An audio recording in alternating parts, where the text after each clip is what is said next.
For the last 15 years in the NBA, there has been nothing but seasons filled to the brim with iconic moments. We got moments like Kobe repeating in 2010, or my majestic king coming back down 3-1 in 2016, or even in modern day 2025, we got Halliburton having a historic playoff run and OKC capping off a historic season with a championship. All of these amazing and Showtime moments really got me thinking deep to myself. Which one of these seasons is the best and how would I rank them? So today, let's do just that and rank all of these seasons, starting off with, of course, 2010. Now, if you've watched any of my season recap videos before, you know the drill. We talk about important moments during the season, whether it be drama, player moves, trades, or anything interesting, and then we talk about the playoffs and we call it a day. But for this video, after we're done doing all that, we're gonna rank the season, and at the end of the video, we're gonna see what the tier list looks like and what season is the best. So without further ado, let's really get into it. 2010 was a year where we were coming off a Lakers championship run in which Kobe proved every single narrative about him wrong. Mostly being that he couldn't win a ring without Shaq. But hey, he did it. And him and Pau Gasol were looking to claim their second ring together. But out east, we had a myriad of competitors with the Celtics, Cavs, and Magic all having fantastic teams, and they were eyeing the finals. But only one of those teams can win. So without further ado, let's get into the 2010 NBA season. Before we had Ja Morant getting fined thousands of dollars for being passionate about the sport he likes and hitting an emote, we had real shooters in the NBA, like Gilbert Arenas and Javaris Crittenton. On January 6th, Gilbert Arenas walked into the Wizards locker room ready to die behind a gambling debt he had with teammate Javaris Crittenton. He was mimicking prime Jordan, except with none of the basketball accomplishments and only the severe gambling problem and addiction. This at the time though was a major scandal for the league as they brought real life straps into the locker room and it was a very ugly scene overall. But these players eventually moved on from it, and Javaris Crittenton unfortunately would end up taking a dark path. But now there's a great video y'all can watch, and it just shows his atonement and how much he's changed. And Gilbert Arenas has changed in some ways, so he's still on the gambling stuff though. Hey, shout out Agent Zero, man. This is a top 5 clip all time. But back to the actual basketball stuff. It was clear at the All-Star break who the top teams in the league were, as Cleveland was at the top of the East, led by, of course, my honey bun LeBron Raymond James, closely followed by an Orlando Magic team led by Dwight Howard. A team to be noted though at the 4 seed is the Celtics, who have a dream team retirement home, plus that boy Rondo. But moving on to the West, the only real notable team is the Lakers, who were coming off a championship run and still moving crazy because they were the 1 seed. And the Mavs were also a top seed at that point, so shout out Dirk. Anyways, time for All-Star Weekend. Now I want everyone watching this video to imagine a time before a man with a bald head ran the NBA. That's right. In 2010, we had David Stern still commissioning the NBA, and this guy would straight cook for All-Star Weekend. The 2010 All-Star Game was historic. We had such a great list of players who truly encapsulated the spirit of the NBA during this period, and they left their hearts on the court and played a splendid game of basketball. Of course, at some points, they were out there bullshitting. But when it really came down to the wire, this was some real deal hoops with the best in the world competing. And unfortunately, I can't say the same about today because why was this guy on the screen for half of the 2025 All-Star Game? Sorry, current day complaints aside, this All-Star Game was really good. And DeMar DeRozan was in the dunk contest, so all around, this was a good All-Star Weekend.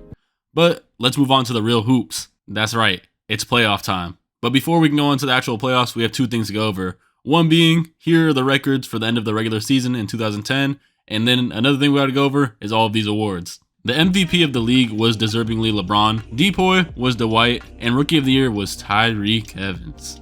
What do y'all know about Tyreke Evans? The first NBA jersey I ever had was a Tyreke Evans jersey, and you may be wondering to yourself why. Well, it was because back in the day, Tyreke Evans looked like one of the most promising players basketball had to offer, and he had his best season in his rookie year. Look at this picture right here. What's a polar bear doing in Arlington, Texas, man? And here's the rest of the awards if you care. But finally, it's time for some playoff basketball. The first matchup we have is the Los Angeles Lakers versus a young Oklahoma City Thunder team in which Kobe goes out there and he handles business, beating them in 6 games. Then the second matchup out west we had was a battle of the big men as Dirk Nowitzki and the Dallas Mavericks took on Tim Duncan and the San Antonio Spurs. And the Spurs actually upset the Dallas Mavericks and beat them in 6 games in crazy fashion. Nah, I'm just playing. Is it really an upset when this was the 2010 Western Conference? Having to win 50 games to not watch the playoffs from a lazy river in Cancun is absurd. The next series to go over though is the Nash-led Suns beating the Portland Trailblazers, and then we gotta talk about Utah with AK-47 knocking off Denver. Well, yeah, these are both definitely series that happened. Will I be recapping them? Nope. Let's move on to the Eastern Conference series and see how they went. Not a single upset happened out east, and all of the top seeds took care of business. Now that about does it for the first round of the playoffs. So let's go back out west for the semifinals. And in both semifinal series, there's nothing to write about as they both got swept. Lakers and Suns both locked it in.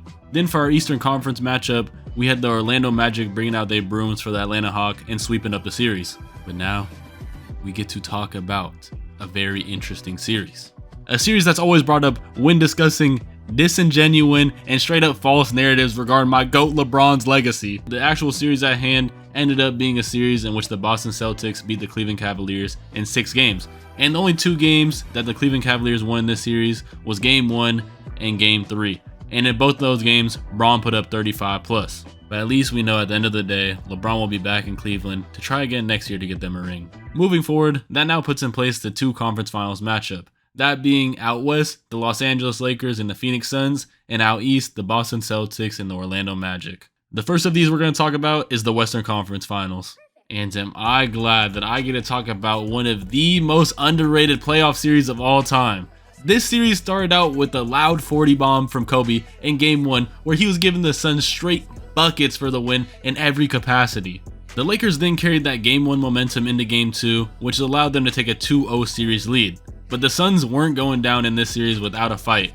Game 3 saw the Suns offense clicking in every single way like they had been all season. A straight Stoudemire and Steve Nash classic. Amari giving the Suns a 40-piece and Nash dishing out 15 assists. This Game 3 momentum for the Suns went straight into Game 4, where they were able to tie up the series, prompting a historic Game 5 matchup.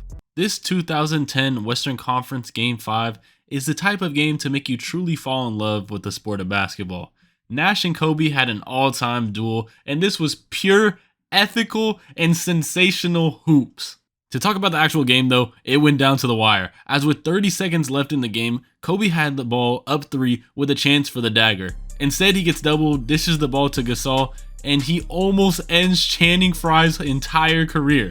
The Suns get the rebound, and this sequence that happens next is absurd, as the Suns practice Benjamin Simmons' 3-point routine until Jason Richardson finally remembers the bank is still open and makes this shit right here. Coming down the other end with 3 seconds left, Kobe puts up a midi, and oh my goodness, Valentine! But soaring to the board, Ron Artest grabs it, puts it up, and ball game. With this game winner, the Lakers totally snatched the momentum of the series and went on to demolish the Nash-led Suns in 6 games. With the finals in the West coming to an end, it's about time we move out east and see what's been going on there.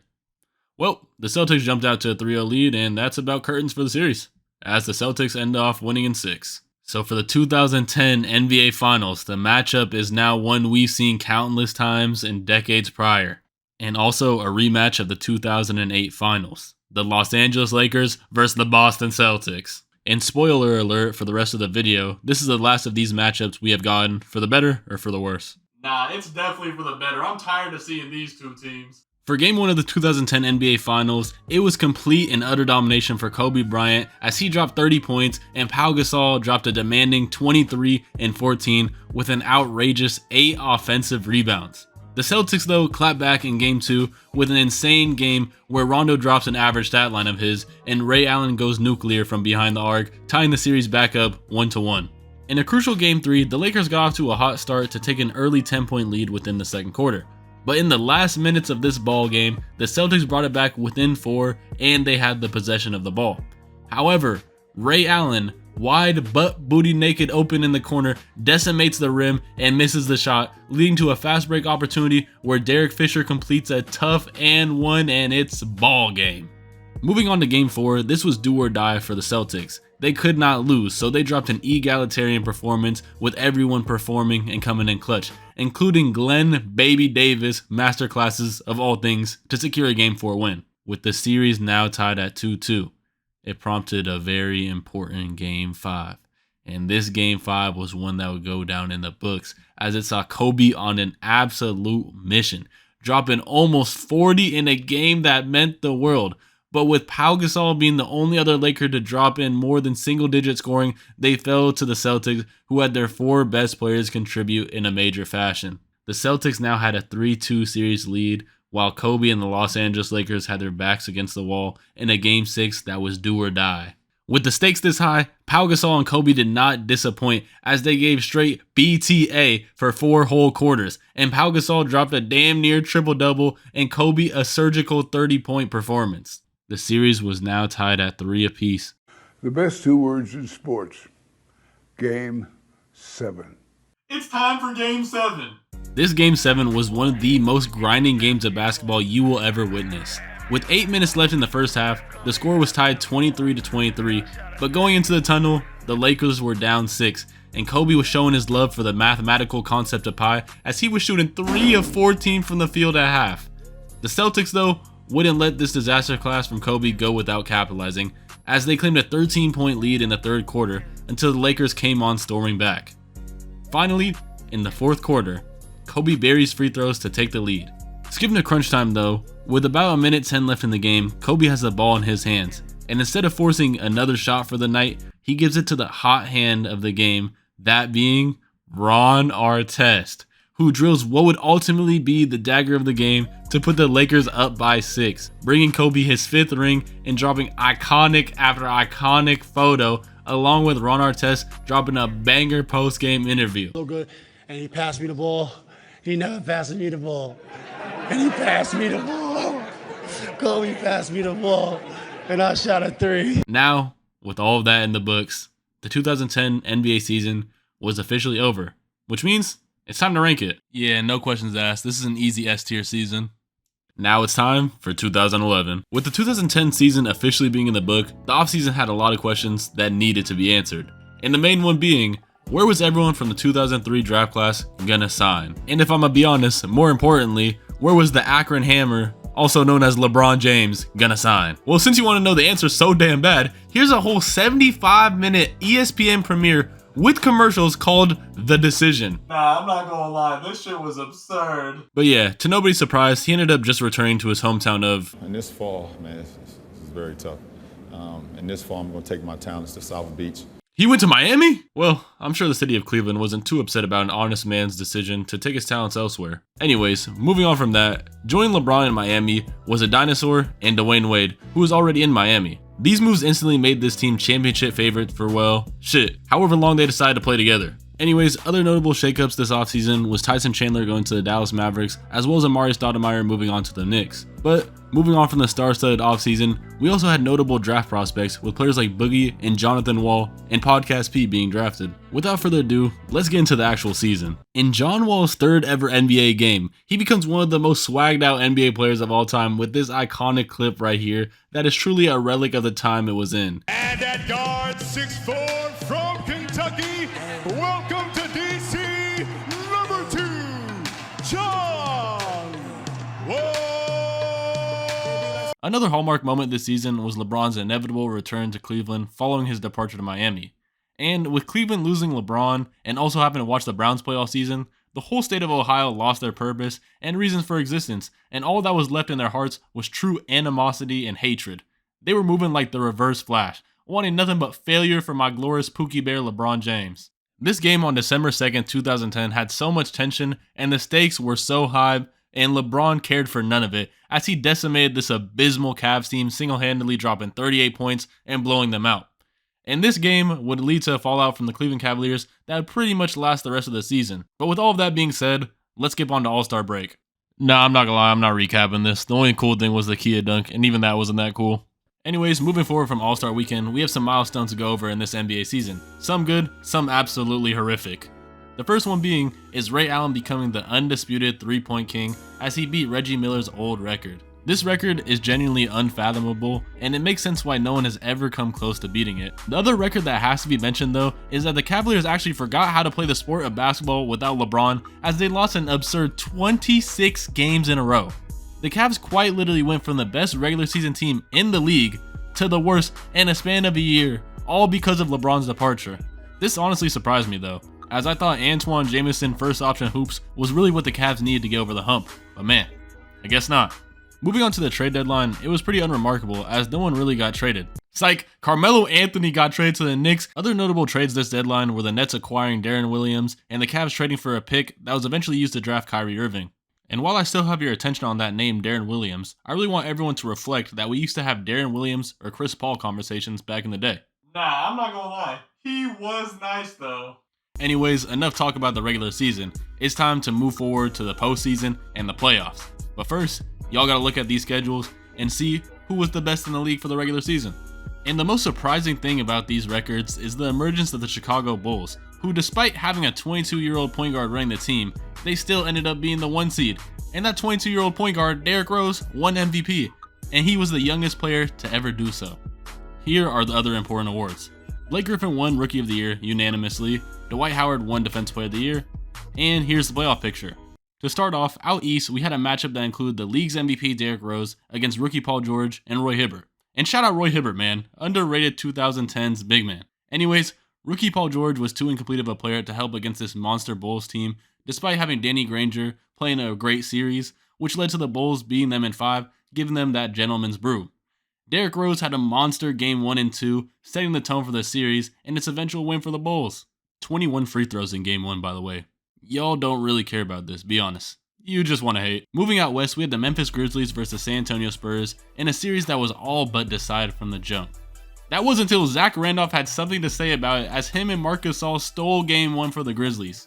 We had so many fun games this series, including an OT thriller and many games where Zebo just went crazy, including this Game 6 performance where he dropped 31-11, making the Grizzlies just the 4th team in NBA history to beat out the 1 seed as the 8 seed. Zach Randolph is definitely an overshadowed player in NBA history. Moving on from that series though, we go back east to talk about the Miami Heat and their first playoff series with LeBron James as they took on the 76ers pre-process. This new Miami Big Three was able to click on all cylinders and every individual player was able to eat, being able to close out the 76ers team in 5 games. Now back out west, we had a very fun matchup as we had Kobe against Chris Paul. And game 1 of this series was pure cinema.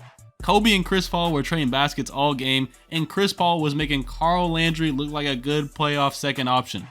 Carl Landry, man. Sorry to all my Carl Landry enthusiasts out there, but come on. But anyways, the Hornets were able to steal game 1, but game 2 was a completely different story, as the Lakers had a quick comeback to tie the series, and then in game 3, a Kobe 30-piece secured them a 2-1 series lead. Although Chris Paul was able to tie up the series in game 4, the Lakers went on to dominate games 5 and 6, ending the series in 6 games. Back out east, we saw a familiar face in the Boston Celtics, who were still very good, but the team they were up against was new on the block, as it was the New York Knicks with newly acquired Carmelo Anthony and Amari Stoudemire. And game 1 was a straight spectacle, as it came down to the last moments and Ray Allen hits a game-winning 3. This was definitely the most clutch shot of Ray Allen's entire career. The rest of the series though wasn't that entertaining, as the Celtics went on to sweep the Knicks, which means we're going to have to go back out west. And the matchup we're going to talk about is the Dallas Mavericks and the Portland Trail Blazers. For games 1 and 2, Dirk Nowitzki absolutely exploded and combined for 61 points in both games, as well as taking a 2-0 series lead. But game 3, the Blazers ran away with it, and game 4, this dude Brandon Roy hits a game winner off the backboard. But anyways, after the series got tied 2-2, Dirk realized he had to lock in, and he had 2 monster performances and ended up putting the series away in 6 games. In the East, we now have Atlanta versus Orlando, in a series where the legend of ISO Joe and Jamal Crawford were solidified. And also a series where Dwight realized it was time to bounce like a bunny, because in game 1, he dropped 46 and 20 in a loss. And unfortunately, I think that tells you all you need about this series, so we can just skip to the end and the Magic lost in 6. And for our final series of the first round, we have OKC versus Denver, and man, this was not a crazy series at all. Westbrook and KD handled business in 5 games. Shout out Aaron Aflalo though, man. I used to be jealous of Aaron Aflalo, to be honest. Now it's time for the semifinals, and the matchup we have first is Chicago versus Atlanta. And in game 1, ISO Joe goes for a legacy game, dropping 34 on crazy efficient shooting as he shot 12 of 18 from the field, and every bucket he got this game is tough. Chicago then promptly responds back to tie the series in game 2, and in game 3, Derrick Rose goes for a hardwood classic. This game in particular, he had 44 and 7 and carried the momentum the rest of the series and closed out Atlanta in 6 games. That's my MVP, man. He does this stuff. Anyways, it's time to go out west and see if Memphis is really about that or there's some real deal frauds. And it was looking like they were for real as they jumped out to a 2-1 lead, but then it prompted game 4. If I were to tell you that game 4 Grizzlies Thunder 2011 is one of the most underrated playoff games of all time, how would you feel? Well, you should feel like I'm right, because in a triple OT game where Kevin Durant played a total of 57 minutes, the Thunder won by 10. Moving forward though, Game 5 prompted a massive Thunder win in a blowout. Shout out to Nick Collison. And in Game 6, Zach Randolph dropped a masterclass to force Game 7. And in Game 7, Durant was done playing games and dropped a statement performance where he dominated the stat sheet with a near 40-point triple-double. Moving on to the Eastern Conference semifinals, we have a series in the Celtics versus the Heat, in which I'd like to recap with but a simple clip. Yeah, the Celtics got absolutely torched, and Bron got his immediate get back for Kevin Garnett spewing some straight BS, talking about he broke LeBron. Break this gentleman sweep, buddy. Wade and Bron gave this man straight leather. Moving on to the last semifinals in the Western Conference, we now have Dirk Nowitzki and the Dallas Mavericks playing the defending champion Los Angeles Lakers. And in Game 1, fate of the universe on the line. Kobe with the ball in his hands, down 2, fires up a 3, and yeah, the lights were brighter than expected. The Mavs took a 1-0 lead, but the Lakers weren't about to go down without a fight. Nah, I'm just playing. They hella went down without a fight. They got swept behind Dirk and Jason Terry masterclasses, bringing us to the conference finals. The first of these matchups being the Bulls versus Heat in the Eastern Conference, and I'm not gonna lie, there's not much to talk about, as this newly poised Heat Big 3 took care of business and gentlemen sweep this Bulls team. And it was a similar story out west, as in the Mavericks versus Thunder's Western Conference Finals, Dirk was not human this series. Look at some of the stuff he was doing. With masterclass performances such as 50 in Game 1 to set the tone and 40 in Game 4, it truly put OKC on the back foot, and Dallas ended up closing them in 5 as well. But now, the stage was set for the 2011 Finals. We had the newly assembled Miami Big 3, positioned for dynasty, versus a man on a mission for Dallas. Well, unfortunately, the finals this year actually didn't take place. It was in fact all AI generated. What do you mean I actually have to talk about this? In Game 1, it went as many people expected, as Miami was overwhelming the Dallas Mavericks and the Big 3 dominated in a big crunch time win. Speaking of crunch time though, Game 2 was also one that went down to the wire. But it probably shouldn't have, as the Miami Heat were up 15 with 6 minutes left to go in the game. But with about a minute left, through unreal shot making and perseverance, maybe even the power of friendship, Dirk Nowitzki and the Dallas Mavericks were somehow able to tie the series 1-1 after his clutch performance. In Game 3 though, guess what? It also went down to the wire, and with 30 seconds left, it was tied to 86-86 until Bosch hits a crucial mid-range, which ended up being the game winner, and the series was now 2-1 in the favor of the Miami Heat. Man, do I have to talk about Game 4? Dirk Nowitzki going to this game was sick, and Dwayne Wade and LeBron thought it was hella funny to make fun of him going into this Game 4. Oh, did y'all hear me cough? I think I'm sick. In a game that also went down to the wire, the Heat had multiple times to seize the moment, capitalize, and win the game. But LeBron was struggling all game and dropped an average Draymond Green stat line, and Sean Marion dropped a banger game to lead the series to being tied at 2-2. Dirk then dropped a 30 ball in Game 5 to tilt the series in the favor of the Mavs, and who other than Jason Terry to drop an all-time performance in Game 6 to solidify and clinch what is one of, if not the greatest championship runs ever. In a year where every single NBA enjoyer was wondering if the Lakers, Celtics, or Heat would win it all, the Mavericks came out of absolutely nowhere, led by Dirk having a historic playoff run to win it all, ending a truly historic and hallmark season. So with all of that being said, where do we rank the 2011 NBA season? Alright, now 2011 is an A tier season for me. Yeah, it's a great season overall, but I feel like it doesn't have that it factor to give it an S tier. But without further ado, let's start talking about the 2012 NBA season. The 2011 NBA draft brought us some real deal hoopers. This draft brought us players like Kyrie, Klay, and Kawhi. It also brought us Jimmer Fredette. Fun fact. Another fun fact about this season is that it was actually a lockout season, meaning there wasn't a single game being played until Christmas Day. So you may be wondering, what were all of these professional athletes doing in their downtime? Well, you know KD was on the same old. He was getting shots up no matter the situation, and I got real respect for that, because he got love for the game. He'd be bringing that basketball anywhere. Though, nonetheless, the lockout got settled, and players and owners eventually came to an agreement. But before the NBA season officially started, we needed to witness the single greatest pump fake in NBA history. And this pump fake didn't even take place on the court, as on December 8th, a trade that would have sent Chris Paul to the Los Angeles Lakers was finalized, and all that was needed was a yes from Commissioner David Stern. And in what is still considered one of the craziest moments in NBA history, he said no. But a week later, he would get traded to the Clippers for a package of all time. I can't believe, looking at this trade, one of the 3 greatest point guards to ever grace a basketball got traded for some pocket lint and a half-eaten apple. Anyways, the season started back on Christmas Day, and the first matchup was a rematch of the finals from last year. And with everyone looking at LeBron negatively because he lost to Dirk Nowitzki and the Dallas Mavericks, he had some serious fraud allegations to beat. He had to be on a mission to prove everybody wrong. And in this game, he did just that, as he was en route to drop a 37-point performance and win over the defending champions.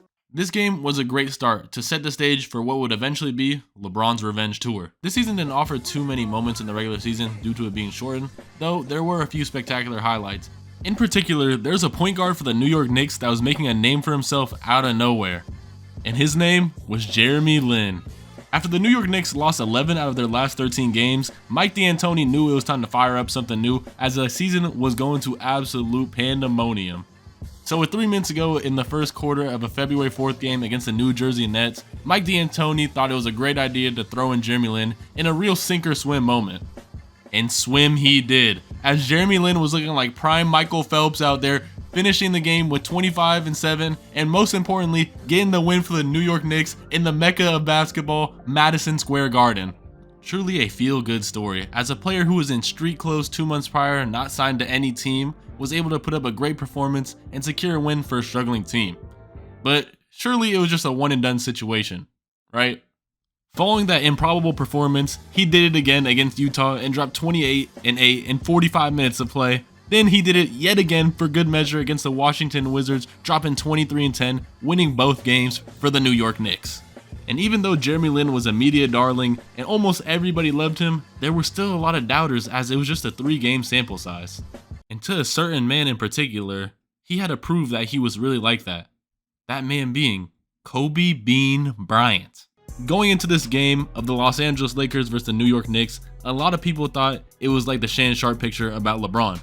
Long story short, this run is over. But in reality, this run wasn't over at all. In fact, this run just got its name, that being Linsanity. In the mecca of basketball, Jeremy Lin walked down Kobe Bryant, giving him tough buckets all night, dropping 38 points and 7 assists, leading the New York Knicks to their 4th straight win.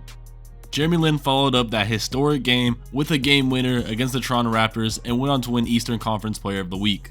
After a few more wins and good performances, Jeremy Lin would have Carmelo Anthony and Amari Stoudemire back in the lineup, leading to an up and down part of the season where the Knicks started to lose again, and then it would all officially end after Jeremy Lin would suffer a meniscus tear in his knee. Though Linsanity is something that the NBA will never forget. Now that we said a highlight, a lowlight of this season was the Charlotte Bobcats being the epitome of basketball poverty, as they record the lowest winning percentage in NBA history, only winning a total of 7 games the entire season. Let's skip to the playoffs, but before we skip to the playoffs, let's look at all these awards. The MVP of the league was LeBron James, as he had a nuclear season, really on his revenge tour like I was saying before. Tyson Chandler won Defensive Player of the Year for the New York Knicks, Kyrie Irving won Rookie of the Year for the Cleveland Cavaliers, and Sixth Man of the Year was actually really interesting this year, as it was James Harden.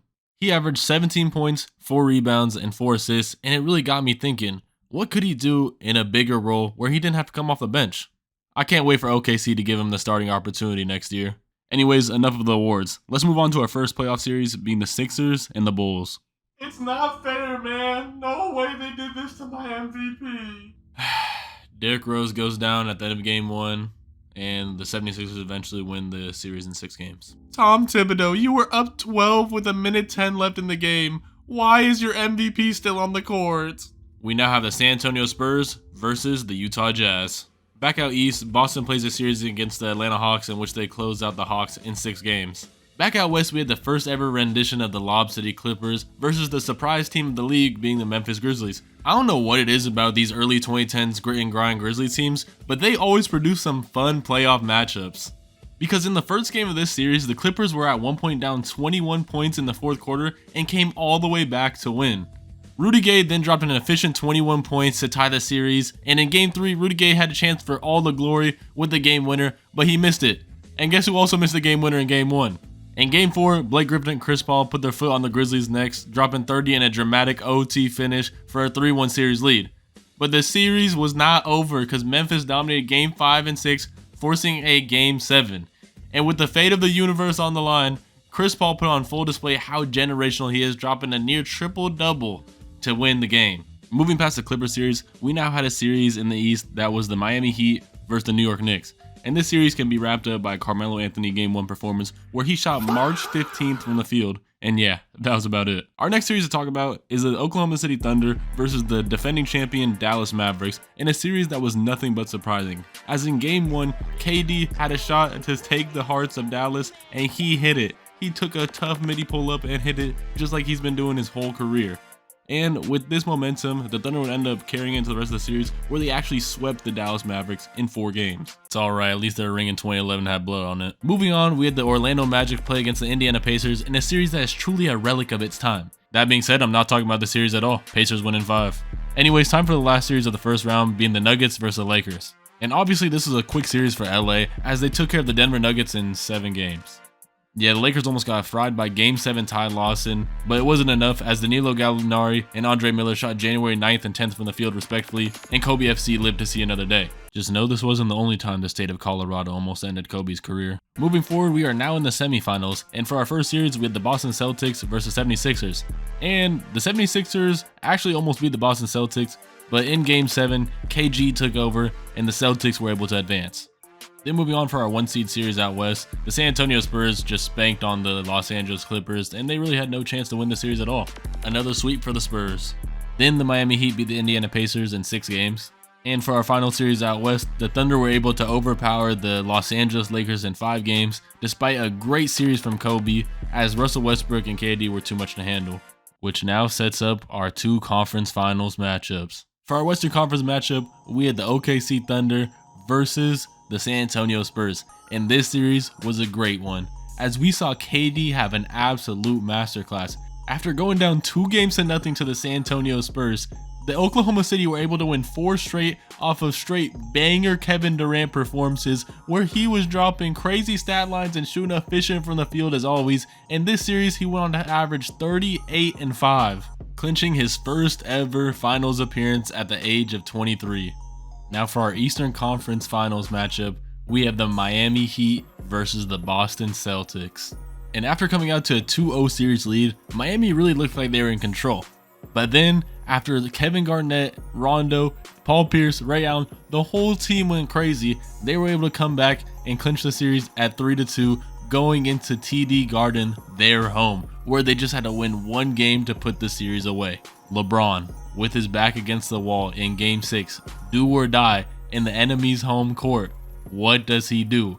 And more importantly, how does he respond after all the criticism he got after joining a super team allegedly and losing against the Dallas Mavericks in a series where he was underperforming? How does he respond? Well, he shuts everybody's mouth as he drops one of the most dominant playoff performances you have ever seen. Cue the clip. That game I had in Boston, Game 6, down 3-2. It got to a point where I was just out there trying shit, one leg off the wrong foot, bump fades off my right shoulder. I am not even a right shoulder bump fade guy. I genuinely get what he's talking about in this clip because he was straight in flow state. All of these shots, you know he has no doubt in his mind that these are going in, and most of them did, as he had a crazy efficient game and put the Celtics away damn near at halftime. And he took all the momentum he had in Game 6 and took it into Game 7 at home and was able to win over the Celtics and secure his redemption to win the Larry O'Brien with his 2nd year with the Miami Heat. The stage was now set. A young OKC Thunder team versus a Miami Heat team looking to prove themselves after underwhelming us last year. And unfortunately for the Oklahoma City Thunder, even after a legendary Game 1 performance from KD, they got gentlemen swept as this Heat squad was far too much to handle for them and their inexperience really showed. Meaning LeBron and the Miami Heat won the Larry O'Brien, and more importantly, LeBron won his first ever ring.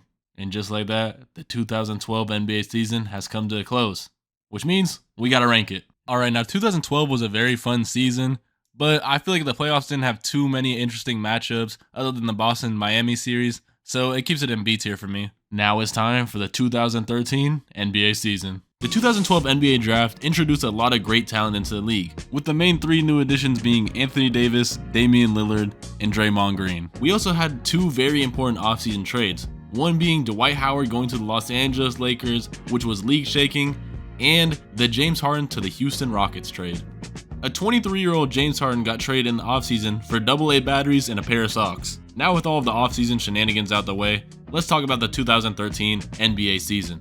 After Stephen Curry constantly only gave us a taste of him, he was ready to give us the full load, and what he did in particular was stroke the absolute thing out of that rock. Although even after having a spectacular regular season, at the All-Star break, he wasn't even named an All-Star despite leading his team to a lot of wins and having great counting stats. But Stephen Curry didn't get mad about this at all.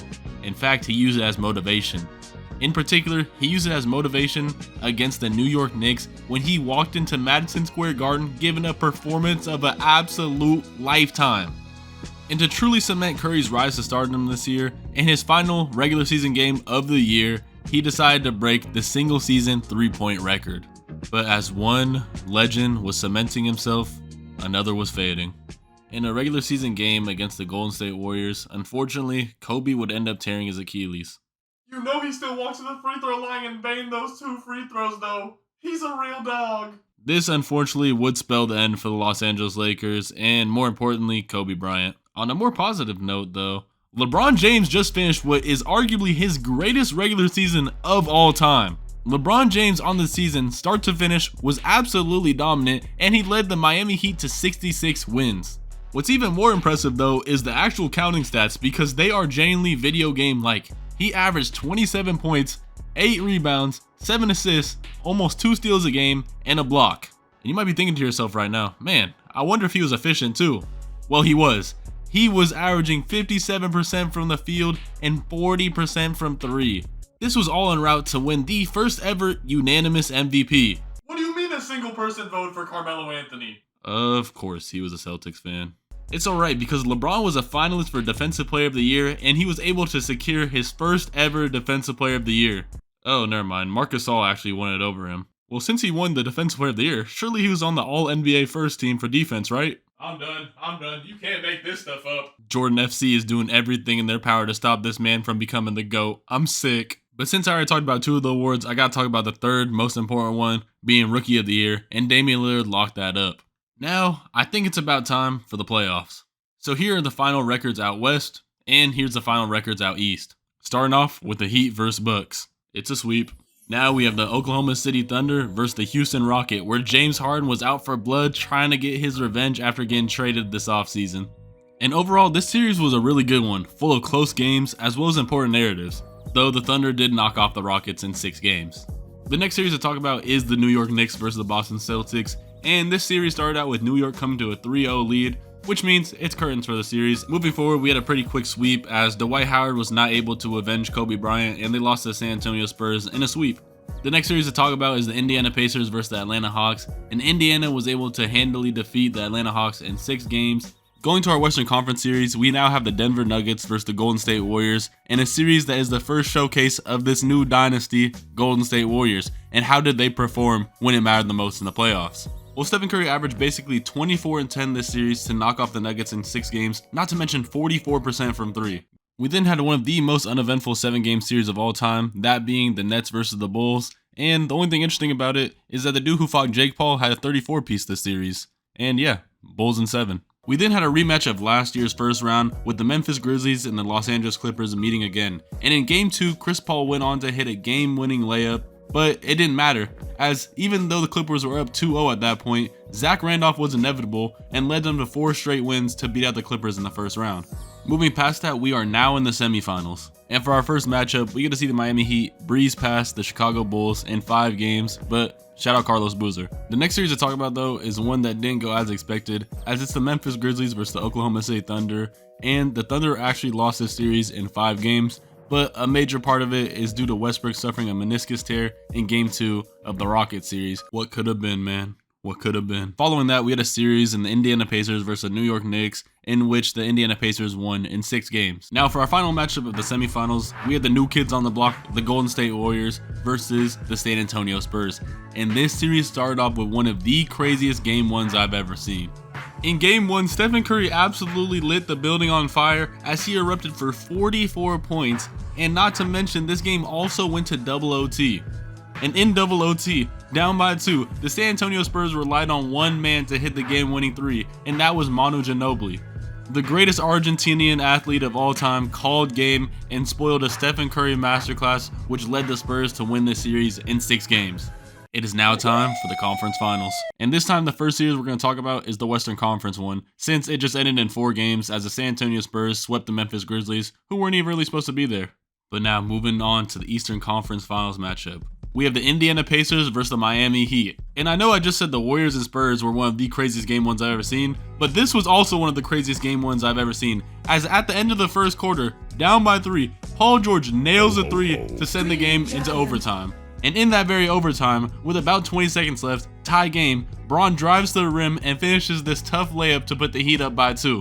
And in a decision I can only assume is influenced by Antonio Brown giving Dwayne Wade his CTE, he decides to foul Paul George on this 3. And you know Playoff P hit all 3 free throws too. And with 2 seconds left in the game, LeBron blows by Paul George and hits this layup for game. Although this series went the distance as it went to 7 games total, and in game 7, the Miami Heat took care of business and blew out this Pacers team, which now means it's time for the NBA Finals. The Miami Heat versus the San Antonio Spurs. Let's get it. Game 1 of this series was absolutely a banger as it went down to the wire and my GOAT LeBron James had a triple-double. But at the end of the game, all the Miami Heat needed more than anything else was a stop. But instead of a stop, what we got was Tony Parker hitting this circus shot with 0 seconds left on the shot clock, which was the dagger in this game 1. Following the Spurs jumping out to a 1-0 lead, we then saw Miami clap back in game 2 with a blowout win. And then in game 3, the San Antonio Spurs did the same as they blew out the Heat in game 3, giving them a 2-1 series lead. Then a game 4, Bron, D, Wade, and Bosh masterclass led to the series being tied at 2 apiece. This then prompted a very crucial game 5, and in that game 5, the Spurs starting 5 all went crazy as everyone in the starting 5 dropped 15 plus in a win. Fun fact, this game 5 is also the same game in which we get the LeBron clip where he's absolutely furious to see Kawhi checking back in. Anyways, with the Heat down 3-2, this game 6 at home was do or die. And I'll be the first one to tell you, they almost certainly died this night. As with 19 seconds left in the game, Kawhi gets fouled, gets to the line, and splits a pair of free throws to put the San Antonio Spurs up by 3. And what happens next is truly a moment cemented in NBA history, and there's no way I can commentate it better than the moment itself. Puts up a 3, won't go, rebound Bosh, back out to Allen, his 3-pointer, bang! Tie game with 5 seconds remaining! The game then goes into a very gritty OT in which the Miami Heat come out on top. The best 2 words in sports. Game 7. In the Game 7 matchup, LeBron James goes absolutely absurd, dropping 37 points, and at the very end of the game, with about 30 seconds left, delivers the dagger. Also, shout out Shane Battier, as with the universe on the line, biggest game of his career, he goes 6 of 8 from 3. After winning this Game 7, LeBron got Finals MVP, and the city of Miami were champions in back-to-back years. In my opinion, this was the greatest single year LeBron ever had. But with all of that being said, where do I rank the 2013 NBA season? Alright, now easy S tier season. Honestly, this is the best season we've covered thus far. This season was fire. Following the 2013 NBA season, decisions had to be made, particularly decisions with the Boston Celtics, as they were only getting older and they had waning playoff success. And for some reason, the Brooklyn Nets saw this and were absolutely ecstatic that they may have a chance to get 2 of the NBA's most washed players, as they traded 3 future first-round picks, all unprotected, for Kevin Garnett and Paul Pierce. This genuinely might be a bigger scam than the people who were buying Hustlers University back in 2020. Moving forward, we get to talk about the 2014 NBA draft, which is one of the worst draft classes of all time. I mean, just look at who the Milwaukee Bucks decided to draft with the 15th pick. They drafted some anorexic kid from Greece. Anyways, let's get into the actual season. The first thing I gotta talk about regarding the season is Michael Carter-Williams dropping one of the greatest, if not the greatest, NBA debut of all time, as he had a near quadruple-double in his first ever game.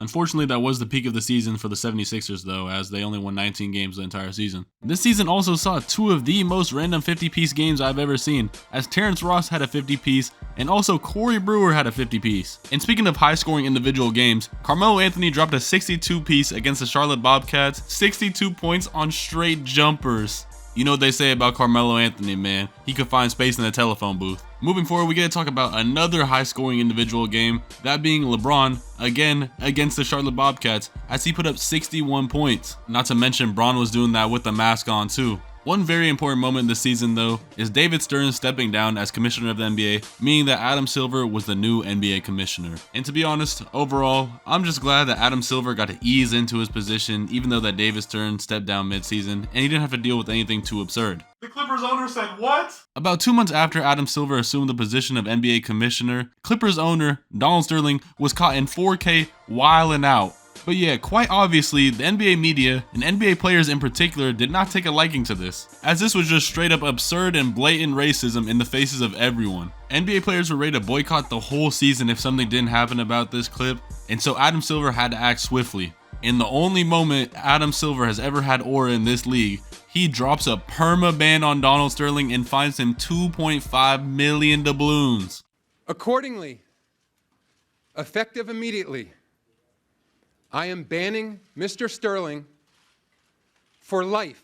Crazy how Adam Silver did this in his first 3 months, but Roger Goodell still ain't done nothing about a certain owner in Dallas. Not to mention, his trades might be worse than what he did in the 60s. Following that controversy though, I think it's time to check up on a certain player in OKC. Despite missing Russell Westbrook for almost half the year due to his meniscus tear in the postseason of last year, Kevin Durant was out there on a mission to bring this Thunder team to glory, and he did just that in the regular season by leading them to a total of 59 wins. This KD season was truly magnificent, and growing up, I was a big KD fan because of the season, as he was averaging 32 points, 7 rebounds, and 5 assists on 50% from the field. This excellent regular season performance was more than enough to earn KD the 2014 NBA MVP, and his MVP speech this year truly went down in the history books. I mean, just listen to this man. We wasn't supposed to be here. You made us believe. You kept us off the street, put clothes on our backs, food on the table. When you didn't eat, you made sure we ate. You went to sleep hungry. You the real MVP. Other important awards this season was Joakim Noah winning Defensive Player of the Year, and then Michael Carter-Williams winning Rookie of the Year, and unfortunately, this is where he peaked. But with all that being said, let's look at the regular season records to end the season, and then move on to the playoffs. Looking at the Western Conference, a very surprising team is the Portland Trail Blazers, as they had the emergence of Damian Lillard this year and LaMarcus Aldridge continuing to improve his production, leading them to being a top seed in the Western Conference. Also, the San Antonio Spurs were balling all season, but this is nothing new. Then, for the records out east, the most important thing I want to look at is the emergence of the Indiana Pacers, and more in particular, Paul George, as he became solidified as one of the best two-way players in the league and genuinely took a leap this season. But enough of all that riffraff, man. It's time to get to the playoffs. For our first playoff matchup, we had a series that is very odd looking back in hindsight, as it was the battle of Indiana versus Atlanta, and truly the battle of Jeff Teague versus Paul George.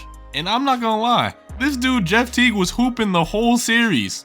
He be talking on his podcast like he did nothing his whole career, but this series proves otherwise. Although they did lose to the Pacers in 7, he put up a great fight as an 8 seed against a 1 seed. And speaking of a great fight of an 8 seed versus a 1 seed, we have the Dallas Mavericks versus San Antonio Spurs as our next matchup. And after splitting the series 1-1, the San Antonio Spurs went into Dallas in Game 3 and got their hearts broken by a Vince Carter corner 3 miracle game winner. This is a crazy team looking back on it, by the way. Monte Ellis, Dirk, and Vince Carter. Anyways, after that Game 3 game winner, the Spurs were done playing around and ended up winning the series in 7 games, although it was dramatic. We then saw Miami bring out their brooms for Charlotte, and then we saw one of the greatest round 1 series of all time. In the same matchup we saw last year, the Memphis Grizzlies played the Oklahoma City Thunder, and this series was crazy, as after the Thunder won Game 1, the series then went to 4 straight overtime games. Game 2 went to overtime and the Grizzlies won. Game 3 went to overtime and the Grizzlies won again. Game 4 went to overtime and the Thunder won.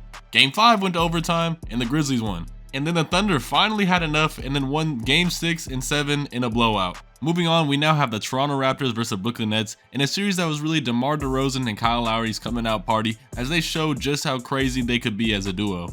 But the Brooklyn Nets were still somewhat good, as Paul Pierce and Kevin Garnett had about one more year left on them before they became completely washed, leading to Paul Pierce getting a game-winning block in Game 7 to close out the series. We then had a 7-game series between the Clippers and Warriors, which was truly the last time we were going to be able to watch playoff basketball without having to watch the Warriors all the way through it. But anyways, to talk about the actual series, it was really fun, as this was the peak of the Lob City Clippers with Chris Paul, DeAndre Jordan, and Blake Griffin, and they were out there performing on a nightly basis, and then to see them match up against this young Warriors team, it's truly just a relic of the time. We then saw the Wizards beat out the Bulls in 5 games, and then we saw a very fun series in the Rockets versus the Trailblazers. This was a series that saw LaMarcus Aldridge absolutely being a dog, as in Game 1 and 2, he combined for a total of 89 points in both games. Not to mention those performances gave the Blazers a 2-0 lead.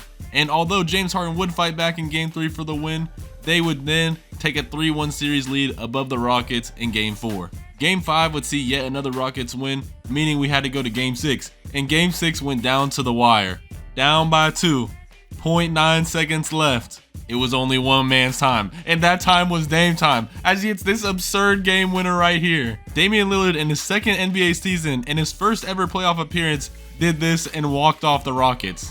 Unfortunately, after that game winner, the Trailblazers would then have to play the San Antonio Spurs, and the San Antonio Spurs defense wasn't going to let none of those shenanigans happen again, leading to the San Antonio Spurs gentlemen sweeping the Trailblazers. It was a similar story out east though, as the Indiana Pacers handily took care of a Washington Wizards team in 6 games. Staying out east, we had a series in the Miami Heat versus the Brooklyn Nets that was pretty much over from the jump, as we saw LeBron drop a 49-point game in Game 4, leading to a gentleman sweep of the Brooklyn Nets. And for our final semifinals matchup, we had the Oklahoma City Thunder versus the Los Angeles Clippers in a series where Kevin Durant went absolutely insane, as he averaged 33 points, 10 rebounds, and 5 assists, and Russell Westbrook also helped tremendously, as in Game 5 he dropped 38 points in a come-from-behind win, and then they eventually closed out the Clippers in 6 games. Now it's time for the conference finals, and the first one we're going to be talking about is the Pacers versus the Heat. And I'll be the first one to tell you, this series was nothing but straight malarkey and shenanigans, because why was Lance Stevenson blowing in LeBron's ear? This is 2 grown men, and this is what we're doing at the peak of the sport. Although Paul George and Lance Stevenson did try their best, it wasn't enough, as the Heat ended up beating the Pacers in 6 games, beating them in the conference finals for the 2nd straight year. And it was a similar story in the Western Conference Finals, as the Spurs beat out the Thunder in 6 games, mostly due to the Spurs being able to absolutely shut down the Thunder offensively. The San Antonio Spurs had 2 of the best two-way players in the league in Tim Duncan and Kawhi Leonard, who would lock you up for 48 minutes, giving 0 emotion the whole time. But with all of that being said, the finals was a rematch from last year, being the Miami Heat versus the San Antonio Spurs. And unfortunately, this might be the most disappointing finals matchup I talk about within the whole video. LeBron was having a hard time getting offense going in any game but Game 2, and this series was pretty much a blowout every single game. Not to mention that up to this point, Dwayne Wade's knees were completely blown out, so it was kind of hard for LeBron to do everything. And he also had a robot guarding him for 48 minutes. This all led to the San Antonio Spurs beating the Miami Heat in 5 games in the 2014 NBA Finals, where Kawhi Leonard was your Finals MVP.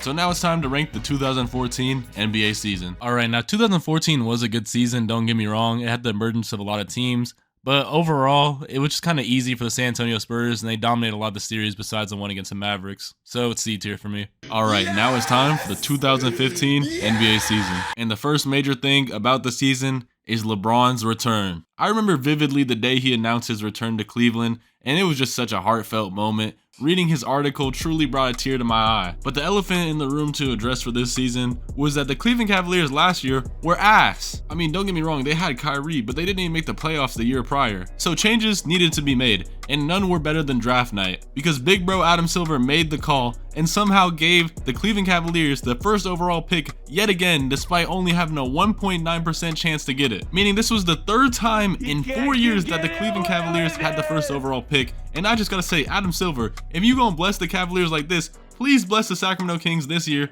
with the first overall pick. I'm trying to get Darren Peterson, AJ DeBonsa, somebody, bro. Anyways, after the Cleveland Cavaliers got the #1 overall pick yet again, they knew they weren't trying to rebuild, so they traded away the first overall pick, who was Andrew Wiggins, also known as Maple Jordan, to the Minnesota Timberwolves for Kevin Love, an established star player, which ended up formulating this big 3 right here. Besides Andrew Wiggins, the 2014 NBA draft would include a few more popular names, such as Nikola Jokic, Joel Embiid, and Julius Randle. But without further ado, let's get into the actual basketball this season. And the first thing I want to highlight this season is a particular game. On December 8th, 2014, the Washington Wizards beat the Boston Celtics in a double OT game 133-132. And at first glance, all this game really seems to be is a great regular season game between two pretty good teams. But beneath the surface, there's so much more to talk about. Before the game, John Wall was finding himself to be friends with a 6-year-old girl named Maya, who was diagnosed with cancer. Over the course of a few weeks, their bond developed, but unfortunately, on the morning of December 8th, 2014, Maya would unfortunately pass away. John Wall, who was visibly torn up about the incident pregame, decided he was going to put his all into this game. The result was a 26-point and 17 assists game in which he barely beat the Boston Celtics in double overtime. And in one of the most emotional post-game interviews I've ever seen, John Wall broke down after the reporter asked him, She really touched your heart, didn't she?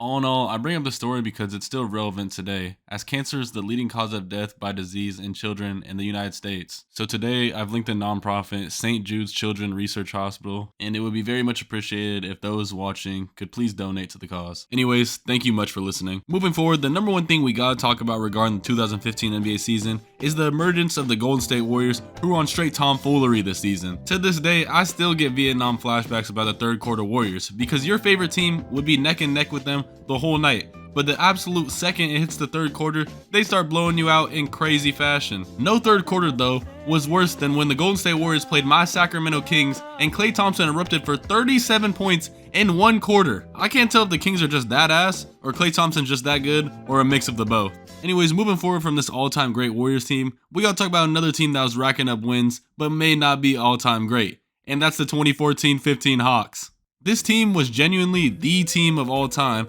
as not only did they have 4 All-Stars this season, but they also had a month in January where 5 of their players, their whole starting 5, tied for a Player of the Month award. This genuinely might be the only team in NBA history that had 5 third options.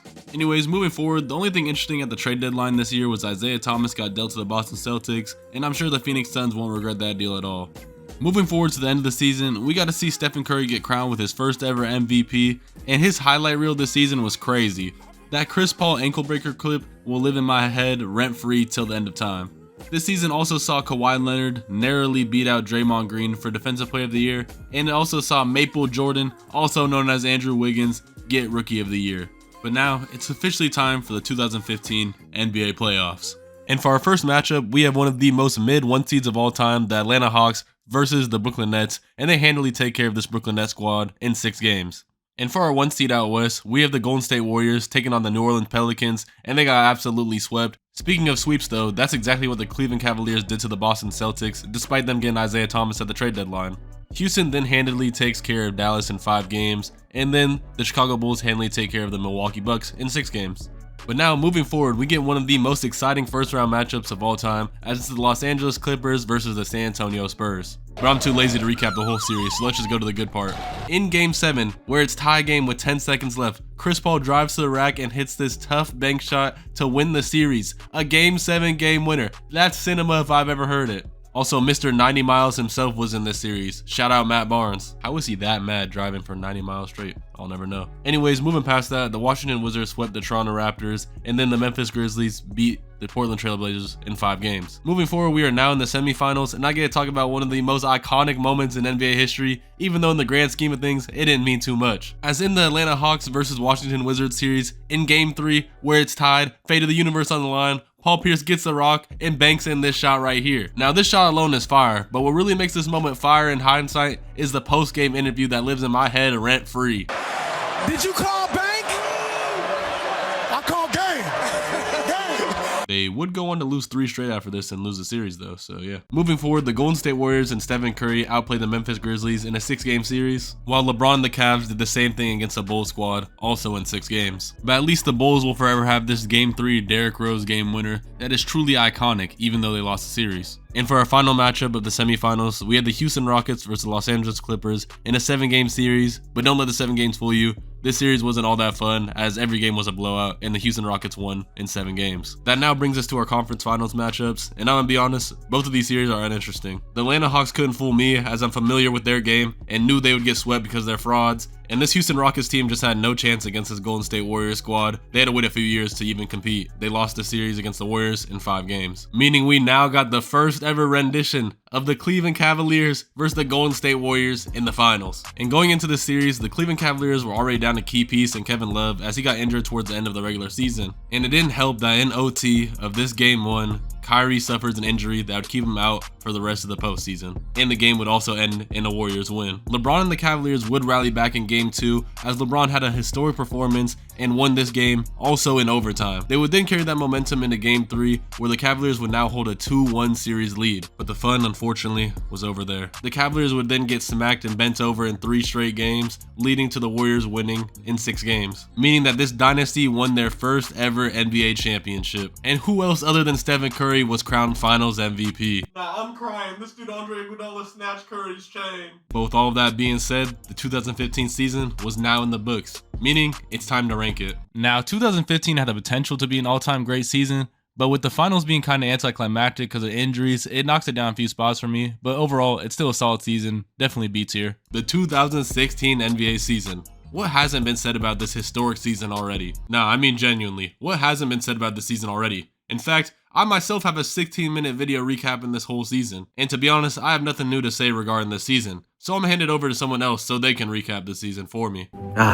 2016, what a time. Back when we were all wearing highlighter fits and had the audacity to call famous Dex a musician. This is the season that saw the first ever unanimous MVP. Steph Curry basically had it wrapped up before even the new year. The Golden Skin Avengers were like 50-0, winning each game by 35, and Steph Curry dropping 40 without any fourth quarters. It really wasn't much of a debate. The only other times anyone came close was Shaq in 2000 missing 1 vote, and LeBron in 2013 also missing 1 vote. Melo clearly threatened someone. That's the only explanation for him getting a first place vote. Kawhi Leonard, the robot, the Autobot, won Defensive Player of the Year. He was clamping down. I know his boring ass transforms into a toaster or something. Cat was Rookie of the Year. Jamal Crawford won 6-man. CJ McCollum won Most Improved Player.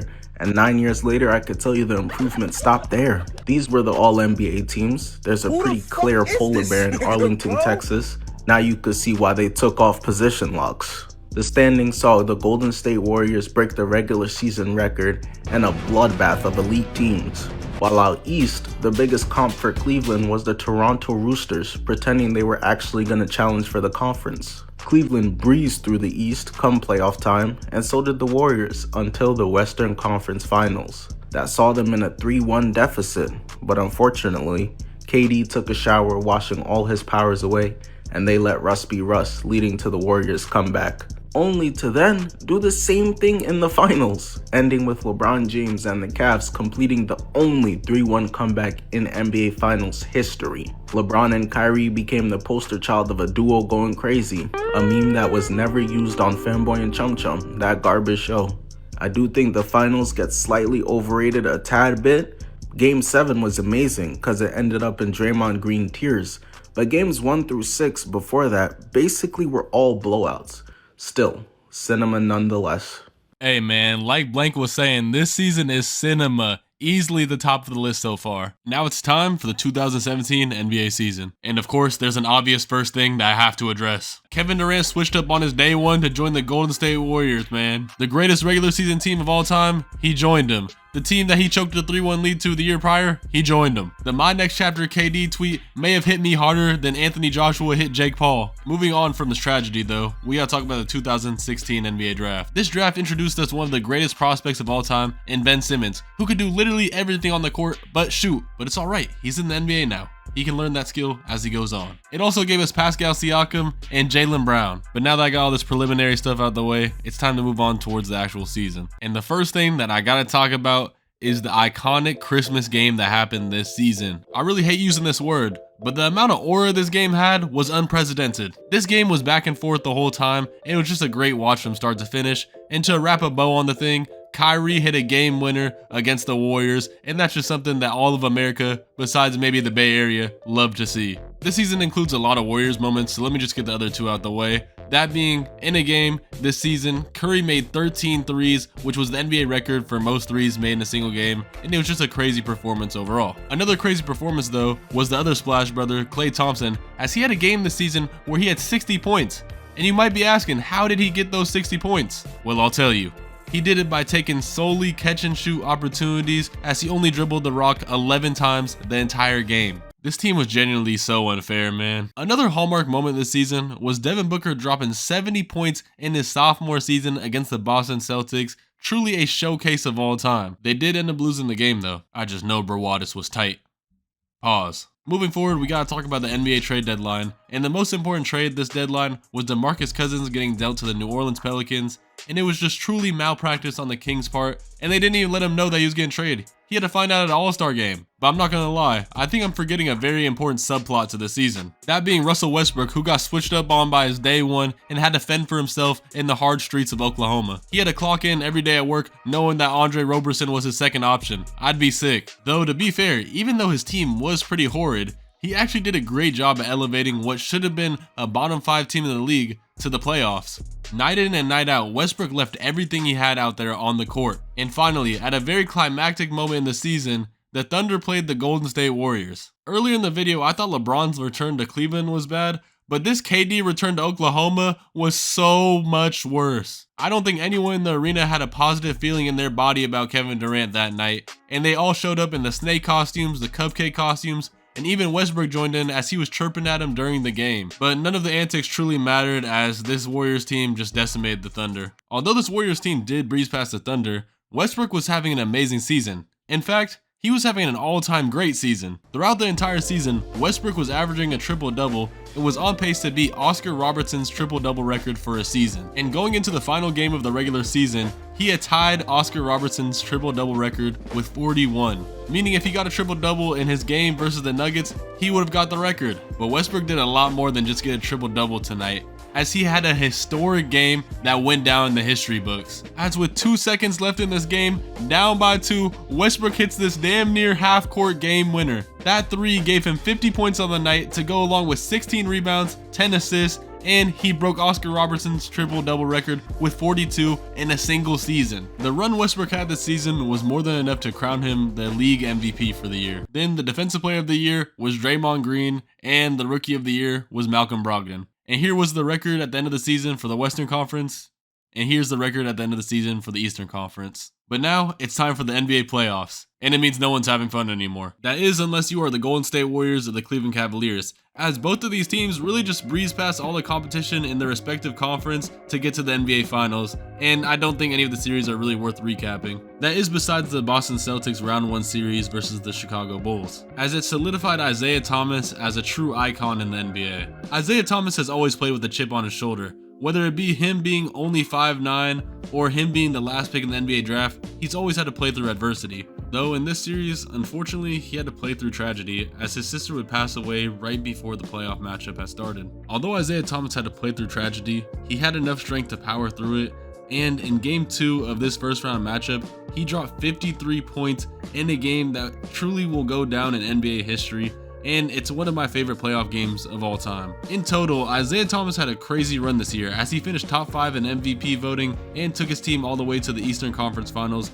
where he would eventually lose to the Cleveland Cavaliers. And then on the other side of the bracket, the Golden State Warriors eased their way into the finals as they swept every single series they were in. Meaning for the third year in a row, we got the Cleveland Cavaliers versus the Golden State Warriors. And yeah, this matchup just wasn't fair at all. The Warriors dominated game 1 and 2 of this series to take a 2-0 lead. And then in game 3, where it actually got close and somewhat competitive, KD nailed a dagger 3 to put them up 3-0. And although the Cleveland Cavaliers would win game 4, it was all over in game 5 as the Warriors won it all. Meaning that the Golden State Warriors were the 2017 NBA champions, and Kevin Durant was your finals MVP for 2017 as he averaged 35 points a game this finals matchup. Was it a satisfying win for most NBA audiences? Probably not. But does KD care? Well, the answer is obviously no. He just won a ring. But with all of that being said, where do I rank the 2017 NBA season? Now, as I love basketball, I don't think any season is bad, but if there were to be a worse season, it's definitely 2017, as it really wasn't competitive at all. The 2018 NBA season.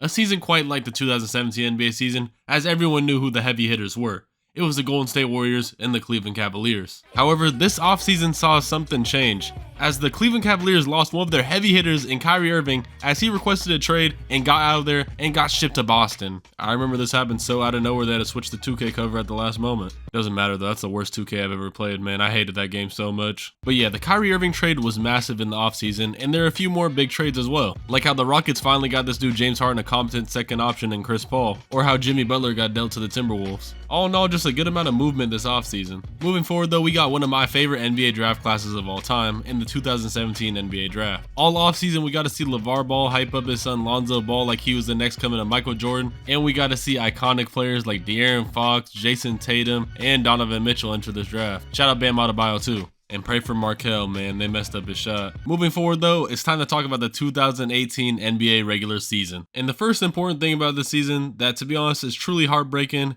is Gordon Hayward, who just signed with the Boston Celtics, breaking his leg on opening night. Moving forward though, another thing we gotta talk about is James Harden and his absolute monster of a performance he had as he dropped 60, 10, and 10 on a specific night. This was when James Harden's ability as a scorer truly peaked, and people just had a hard time guarding him every single night, as no matter what you did, he found a way to give you a bucket. And there was genuinely nothing you could do about it. Josh Hart even decided to play defense with no hands. But yeah, truly a special performance by Harden. It's finally time to skip towards the end of the season, and we get to see a game between the Minnesota Timberwolves and the Denver Nuggets, where the Timberwolves are playing for their first playoff spot in 14 years.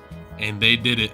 They finally made the postseason. It's time to pop some bottles of champagne. Other important standings in the Western Conference saw James Harden and the Houston Rockets at the top of the Western Conference as they were balling all season, and this Mike D'Antoni offense really was thriving with James Harden just cooking every single game.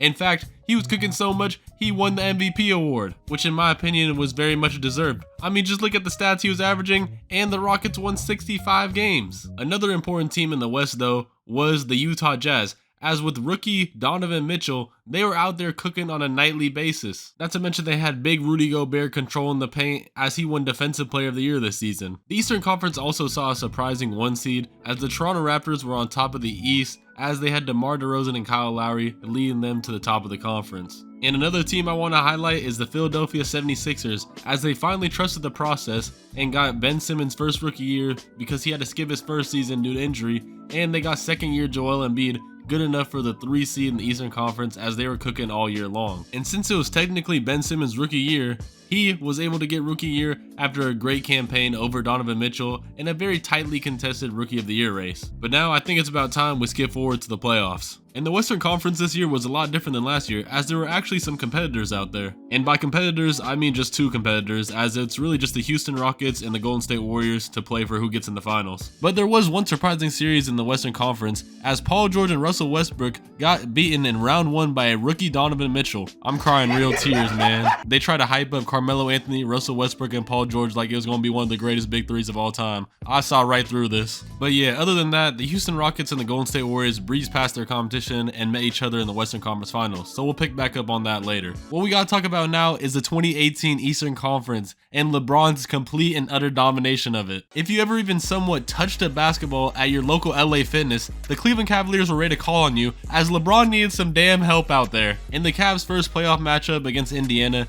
they went down 2-1, but LeBron by no means wasn't going to go out sorry to Indiana, so he wins game 4, and in a climactic game 5, at the end of the game, he blocks Victor Oladipo and gets it back in blood on the other end and hits this game-winning 3 right here. And then in game 6, Cleveland gets blown out of the arena and the Pacers win at home, prompting a game 7 in round 1. And you know good and well he didn't go out in this game 7, as he dropped a masterclass performance, dropping 40 points and beating the Indiana Pacers in 7 games, averaging 34, 10, and 8 this series. Another fun first round matchup though that wasn't the Cleveland Cavaliers was the Boston Celtics versus the Milwaukee Bucks, though it was basically the first showing of Giannis in the playoffs and he was a monster. Moving forward though, we got the Cleveland Cavaliers and the Toronto Raptors, and all I gotta say is How many times we gotta teach you this lesson, old man? LeBronto gonna keep coming back. And I feel like this was the worst installment of LeBronto yet, as the Toronto Raptors were the 1 seed, but it didn't mean nothing as LeBron was still giving straight leather out, especially including this Game 3 game winner right here that was straight gorgeous. Sometimes I close my eyes and I still can see this shot. It's beautiful. And then Game 4 ended in a Cavs blowout to complete the sweep. And now it was time for the Eastern Conference Finals, and it was a series in which we saw the Boston Celtics versus the Cleveland Cavaliers, but unfortunately Kyrie was missing the whole playoffs. But it was truly looking like it didn't matter, cause after Game 2, where LeBron dropped a 40-point triple-double, the Cleveland Cavaliers still lost, and the Celtics were now up 2-0 in the series.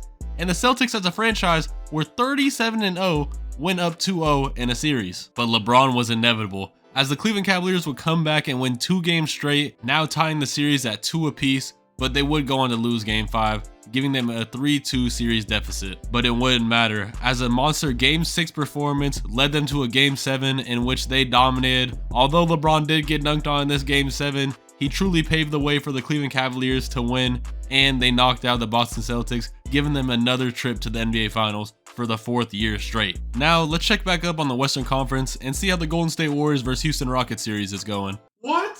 I don't believe it. The Houston Rockets are up 3-2 on the greatest team ever assembled? This can't be. Yeah, somehow, someway, this Houston Rockets team was truly built to beat the Golden State Warriors, just like Mike D'Antoni was saying. But good things couldn't last forever, as Chris Paul would suffer an injury at the end of Game 5. And with this injury, the Warriors would go on to win Game 6, and in Game 7, we saw one of the most catastrophic failures of all time. As with the fate of the universe on the line, a chance to beat the greatest team ever assembled, the Houston Rockets missed 27 straight three-pointers, leading to the Golden State Warriors beating the Houston Rockets in a tough 7-game series. Which means, for the 4th year in a row, we have the Cleveland Cavaliers versus the Golden State Warriors. And in Game 1 of this series, we saw absolute cinema, as coming down to the wire, LeBron had 51 points. And with 4 seconds left in this basketball game, George Hill gets fouled and sent to the line, in which he hits a free throw, now tying up the game. But the moment was far too large for George Hill, as he misses the free throw. Although, miraculously, J.R. Smith grabs the rebound and gives the Cleveland Cavaliers another chance, until he dribbles out the clock. And then we saw LeBron have one of the greatest crash outs of all time that was absolutely justified. Because how are you as an NBA player in the finals not gonna know what the situation is at all? But hey, at least nowadays he got his bachelor's degree in liberal studies and graduated with a 4.0. But yeah, he definitely sold this game as the Cavs lost an OT and then lost the next 3 straight. And Game 4 was especially bad as LeBron had to check out with 4 minutes left. They knew it was over. But yeah, this now means the Golden State Warriors won in back-to-back years and were now your 2018 NBA champions. And Kevin Durant went back-to-back on Finals MVP to close out the year. But now that the 2018 NBA season is officially over, it's time to rank it. Alright, now 2018 is by no means a bad season, but it doesn't have that competitive factor like 2017 besides that Rocket series, so it kind of goes in the middle of C tier for me. The 2019 NBA season. What a time to be alive, is what I would say if we didn't have this unfair team that just constantly ran people down. This Warriors team just kept on winning and no one could do anything about it. But there's no possible way they can get better, right? Nah, man, I'm done. Other than Boogie joining the Warriors, we had a few other important offseason moves. The most important one being LeBron taking his talents to Los Angeles. Then we had one of the craziest offseason trades of all time, as Masai Ujiri for the Toronto Raptors lied straight to DeMar DeRozan's face, told him he wasn't gonna get traded, and then shipped him out immediately. And take a wild guess who they got back in return.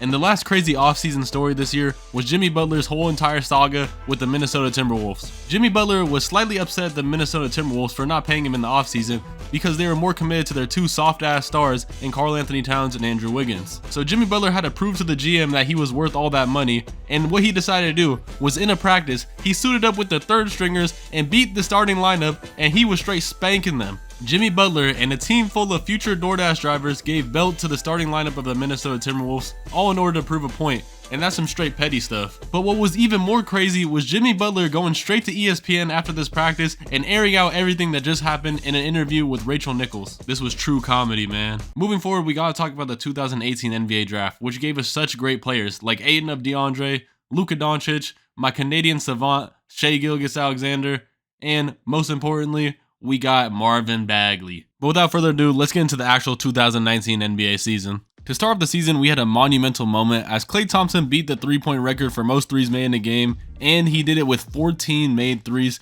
truly stroking the thing at a level we've never seen before. Very early on in the season, we had a truly heartwarming performance in the season where Derrick Rose went for a 50-piece. I don't know why my boring ass was in the crib on Halloween, but I remember watching this performance all the way through, and it truly brought a tear to my eye to see Derrick Rose have such a special performance this long after his injury. Not to mention, his post-game interview this game was really inspiring, man. Listen to it.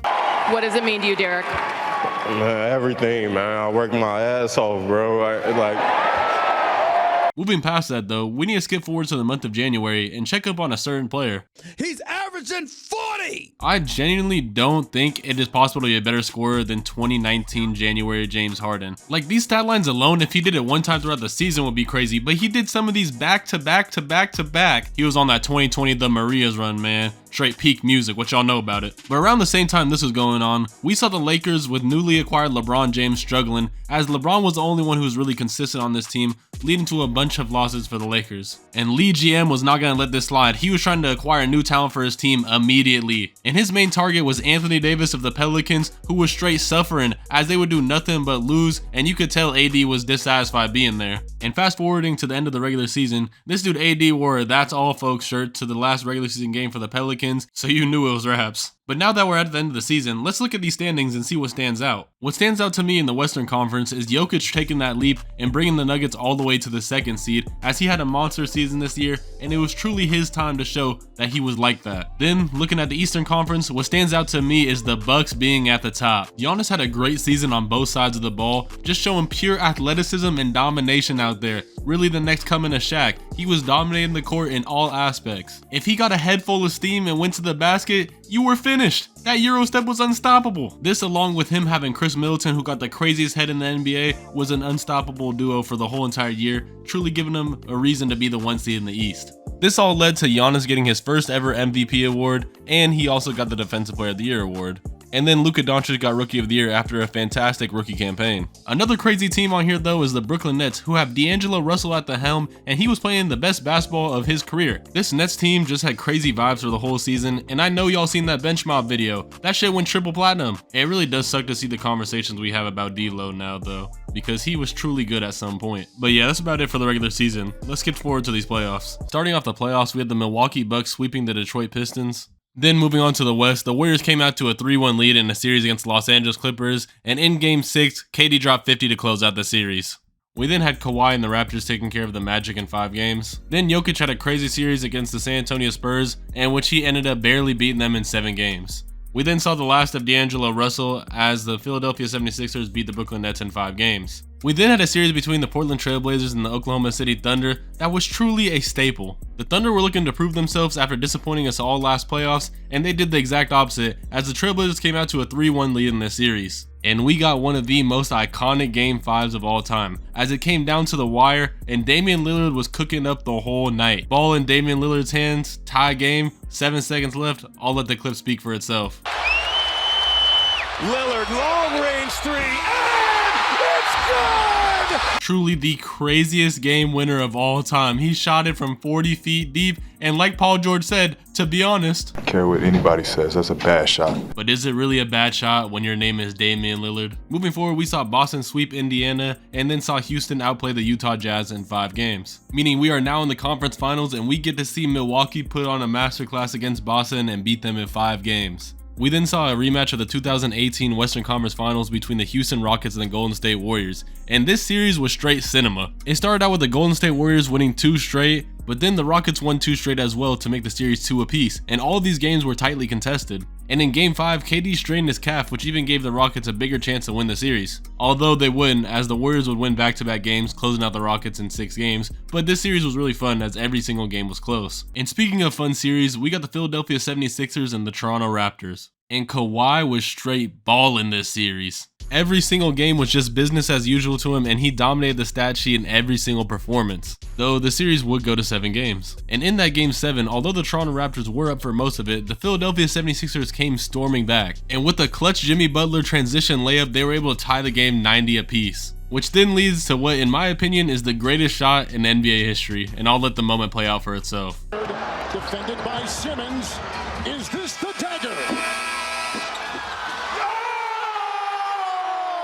Nothing will ever beat the second of anticipation you had when you watched this ball hang on the rim, knowing that it carried the whole weight of the season on the line. It was such a good shot, in fact, it left Joel Embiid in tears. He just knew he was witnessing greatness at an all-time level. Moving forward, back out west, we had a series that was also cooking, as we had the Denver Nuggets versus the Portland Trail Blazers, and Game 3 of this series is truly iconic. This was a game that went to 4 overtime periods. This dude Jokic went from fat to skinny in 1 game. But the end of this game was really surprising, as although CJ McCollum and Damian Lillard were cooking the whole night, it was Rodney Hood who was the unsung hero of this game, as his pair of fresh legs at the end of it won it for the Portland Trail Blazers in the 4th overtime period. This series had a lot more fun games, but it would eventually end in 7 games as the Portland Trail Blazers would win. Meaning for the Western Conference Finals, they were matched up against the Golden State Warriors. And since KD was out for the injury he sustained during the last series, it was looking like the Trail Blazers really had a chance, but they really didn't have a chance at all. They got swept. For a much more interesting conference finals matchup, we had the Milwaukee Bucks versus the Toronto Raptors.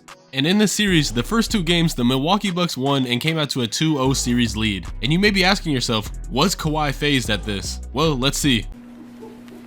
Where do you go from here, Kawhi? Where do you go from here? I'm going to Toronto, Game 3.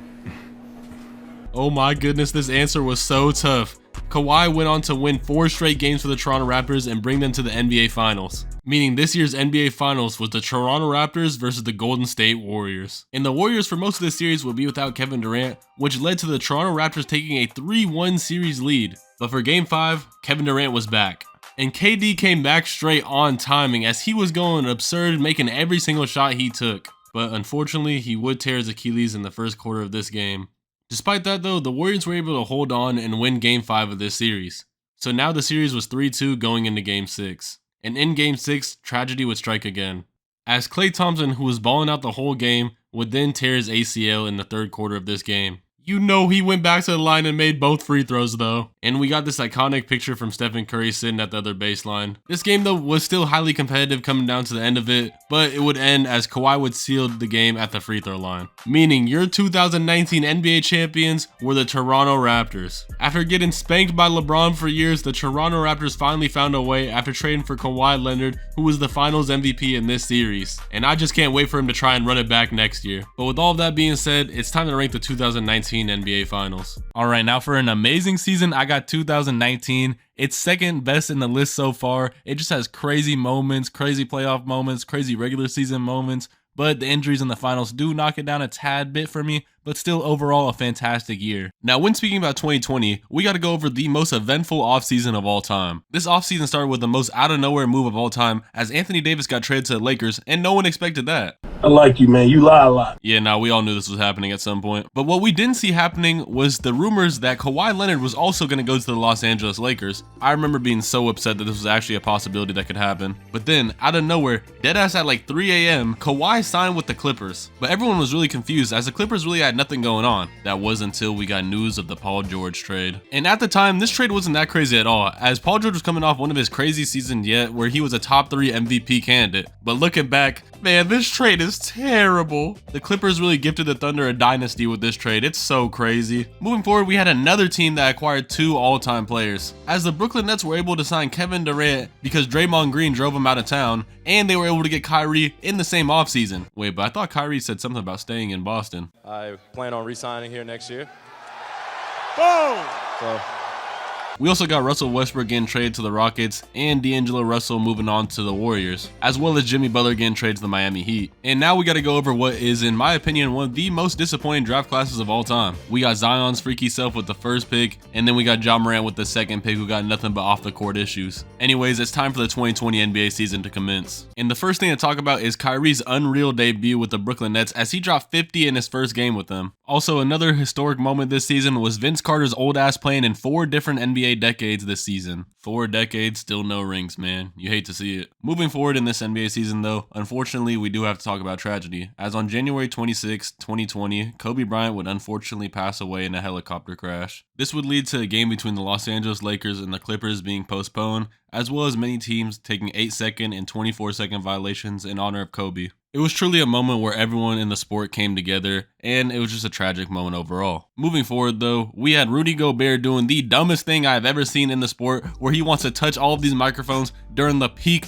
of a certain year. And yeah, karma hit his ass instantly, as he immediately got infected with what he was making fun of, and he shut down the entire league. On March 11, 2020, the entire league got suspended indefinitely because of what just happened. But eventually, on June 4, 2020, the NBA Board of Governors decided to resume the NBA season in Disney World, leading to one of the craziest NBA experiences anyone has ever seen. This part of the NBA season was thus deemed the bubble. It was a part of the season where everyone who had a chance of making the playoffs was invited, and there was just straight tomfoolery happening all over the place. And it created legends like Lemon Pepper Lou, Rashawn Holmes getting his DoorDash, and Bubble Boy TJ Warren going crazy. But it's time to go over the records at the end of the season. And the first one we got to see is the Western Conference. To be honest, nothing about this is too surprising to me. We all expected the Lakers and Clippers to be at the top, but there is one surprising thing, as the Thunder were able to still be a top 5 seed in the West despite losing Westbrook, as they got Chris Paul and Shai leading the charge. Now looking out east, what's surprising to me is that the Toronto Raptors are still a top seed in the East even after losing Kawhi Leonard, as Fred VanVleet and Pascal Siakam were still elite, along with OG Anunoby being a great role player. And then the Bucks at the top of the East really doesn't surprise me at all, as Giannis was going insane yet again as he got back-to-back MVPs, as well as a back-to-back Defensive Player of the Year. And then to round out the awards, Ja Morant won Rookie of the Year. But with all of that being said, I think it's time to look forward to these playoffs. The first round saw a matchup between the Milwaukee Bucks and the Orlando Magic, in which Giannis took care of that team in 5 games. And the Lakers did the same to the 8th seed out west, as they took care of the Portland Trailblazers in 5 games. And then the Toronto Raptors swept the Brooklyn Nets, who didn't have KD or Kyrie. We then had a very fun series between the Mavericks and the Clippers, in which it was just crazy to see, as Luka Doncic was balling out in his sophomore season. And in particular, he was balling out in Game 4 of this series, as he dropped 43 points in this game, as well as hitting the game-winning 3. Such a nasty shot, man. Unfortunately, although the shot would tie up the series at 2 apiece, the Clippers would run away with the next 2 games, beating the Mavericks in 6 games. But what Luka Doncic was doing in just his 2nd year in the league really showed us how generational he was about to be. We then saw the first installment of Boston vs Philly, and like Joel Embiid said, this is not a rivalry at all, as Boston swept them. Moving back out west, we had the Utah Jazz versus the Denver Nuggets, and this was one of the craziest series I've ever seen with my own 2 eyes, as in Game 1, Donovan Mitchell went for 57 points in a loss. The Jazz would then go on to win the next 2 games in the series, and then in Game 4, we saw absolute cinema, as Jamal Murray and Donovan Mitchell went band for band and ended in a game where they both dropped 50 points. Say what you want about the bubble, but it produced peak hoops, man. The Jazz would go on to win Game 4 though, giving them a 3-1 series lead, but Jokic and Jamal Murray were inevitable as they forced a Game 7 in the series. And in that Game 7, Donovan Mitchell had a chance to send the game into OT down by 2, and he got the ball poking away from him. But it's alright though, as the Denver Nuggets went down the other way and smoked a layup, and Rudy Gobert got the rebound, giving the Jazz life. That was until Mike Conley took this 3-pointer instead of passing it to the wide open Donovan Mitchell, who was cooking all series. Seeing Donovan Mitchell's reaction to this series is so sad, man. He played his heart out for no reason. We then saw Miami with Jimmy Butler sweeping Indiana. We then saw a 7-game series out west between the Rockets and the Thunder, and the Rockets were barely able to win. And I'm telling you, if the Thunder won this series, there would have been some crazy narratives about Westbrook being spread. Speaking of crazy narratives being spread though, the Milwaukee Bucks, who were supposed to be title contenders going into this year's playoffs, were able to get gentlemen swept by the Miami Heat and Jimmy Butler. The Lakers then beat the Rockets in a 5-game series, and the Boston Celtics ended up beating the Raptors in a 7-game series, which was really Jaylen Brown and Jason Tatum showing how great they can be. We then saw one of the greatest fumbles of all time between the Denver Nuggets and the Los Angeles Clippers. In a series where the Clippers, who were title favorites going into the season, were up 3-1, they choked. The Clippers lost 3 games straight, and Patrick Beverley was talking about they only lost because they were in the bubble, and all I heard when he said that was that nobody on this team had that dog in them. But yeah, the Nuggets came back down 3-1 in back-to-back series, straight dog mentality. This now led into our conference finals matchups where the Heat took care of the Boston Celtics in a convincing fashion, beating them in 6 games, while the Lakers dominated the Nuggets in a 5-game series that saw Anthony Davis hitting a game winner, meaning our 2020 finals matchup was was the Miami Heat versus the Los Angeles Lakers. And although Jimmy Butler put his blood, sweat, and tears into this series, it wasn't enough, man. The Lakers were simply the better team. Anthony Davis was a great defensive player and was having a great offensive series, and you already know LeBron's the GOAT. So all in all, it was just a series that was done from the start, as the Lakers would end up winning the series in 6 games, bringing LeBron his 4th ring and LA a championship for the first time in a decade. LeBron was deservingly crowned Finals MVP, and everyone gets to spread their own narratives about whether the 2020 NBA Finals was the hardest ring to win of all time or the easiest. But with all of that in the books, where do I rate the 2020 NBA season? Alright, now it's time for the bubble season, and a lot of people really enjoyed this season, but I feel like there's a bit of atmosphere that gets taken away because it's in the bubble. But if you feel like that adds to the season, you're perfectly entitled to that opinion. I just feel like it took away, so it's at the bottom of beats here for me, but it was still a great season overall. The 2021 NBA season was very interesting. It started with the Oklahoma City Thunder fully embracing the rebuild as they dealt Chris Paul to the Phoenix Suns. The season was also a little odd as it had very little downtime between seasons. To talk about the 2020 NBA draft though, we got to see crazy names join the league such as Anthony Edwards, Tyrese Halliburton, LaMelo Ball, and Tyrese Maxey. One thing I vividly remember about this draft though is Anthony Edwards having the worst PR of all time, as he made it seem like he didn't even want to play basketball no more in some of his interviews. Anyways, time to get into the actual season of 2021. This season was LeBron's prime opportunity to snatch back a hold of the league, but it wouldn't go as planned, as Anthony Davis would sustain a lot of injuries this season, and LeBron would sustain an injury too, which kept the Lakers down for a majority of the season. Although at one point during the season, my GOAT was at the top of the MVP rankings, man. What could have been. Moving forward, we got to see one of the funniest trade request sagas of all time, with James Harden trying to get out of Houston.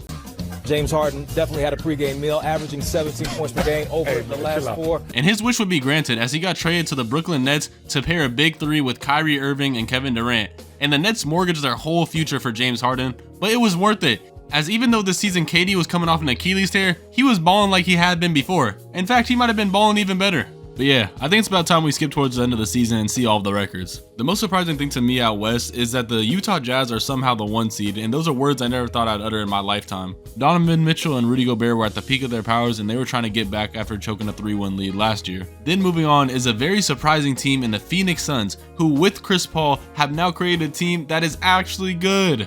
Crazy. DeAndre Ayton also took a leap this year, so it was just great to see for Suns fans, as Devin Booker was in poverty for so long. Moving on to the Eastern Conference standings, what really surprised me here is that the 76ers are at the top. The process finally paid off, man. You just had to let it marinate. Something that really isn't that surprising, but worth noting though, is the Brooklyn Nets being at the 2 seed, as they were finally able to have their star players play in key situations, so you know they were finally able to cook. Kevin Durant had a monster season this year coming off his Achilles tear. James Harden was playing pretty good, and Kyrie was playing good too. They just never played together. But when they did, you were fried. We also had the New York Knicks and the Atlanta Hawks as surprising teams to me, as Trae Young was cooking in his 3rd season and Julius Randle was 1 of 1. But yeah, I think it's time to go over these awards. The MVP of the league was Nikola Jokic, as he had a monster season this year, and this was really the start of him becoming the most dominant player in the sport of basketball. And then Defensive Player of the Year, yet again, was Rudy Gobert, and Rookie of the Year was LaMelo Ball. And this would be the part of the season recap where I say it's time to go to the playoffs, but Adam Silver just went in the lab and made something new. Adam Silver made the DeMar DeRozan Invitational, or better known as the Play-In Tournament.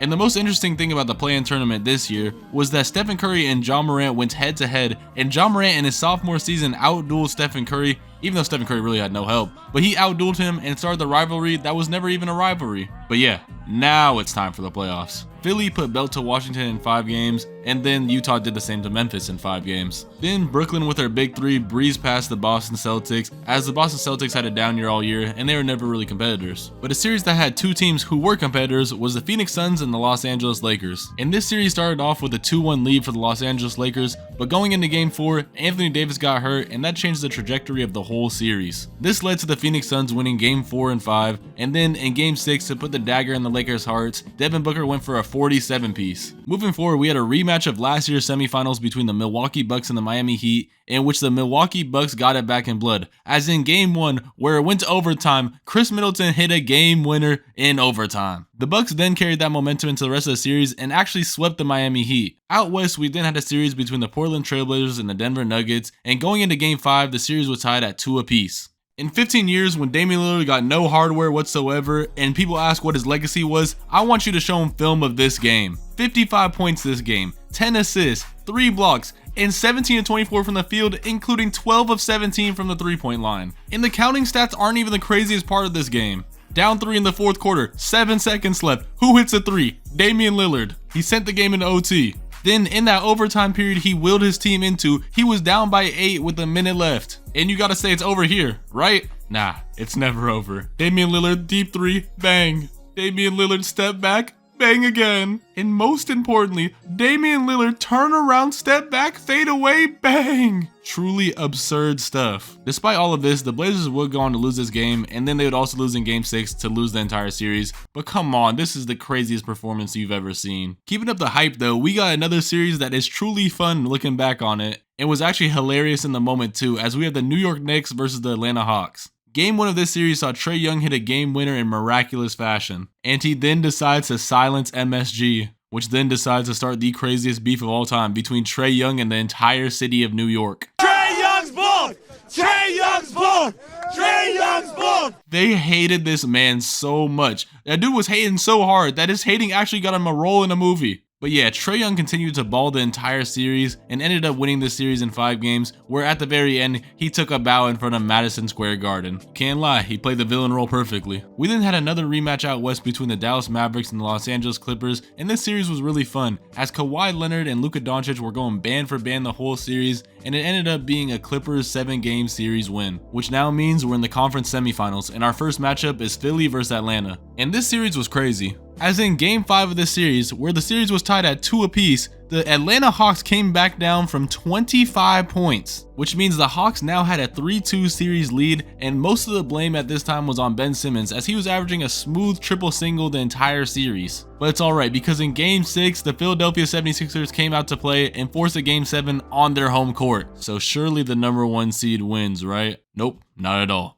As in a game 7 where Trae Young went May 23rd from the field, they lost to a Kevin Huerter masterclass. And Ben Simmons was scared of shooting the rock the whole night. Look at this picture right here. You gotta feel bad for Joel Embiid, man. Got let down by his team and beat by a ginger. That's gotta be the worst night of his life. Moving forward, we have the Utah Jazz versus the Los Angeles Clippers, and this series went to 7 games. But in game 7, what was the deciding factor was a Terrence Mann masterclass, as he went for 39 points. Straight malarkey, man. But now it's time for inarguably the best series of this year's playoffs, as we have the Milwaukee Bucks versus the Brooklyn Nets. In game 1 of this series, Harden would get injured 43 seconds into the game and would basically be out for the rest of the series.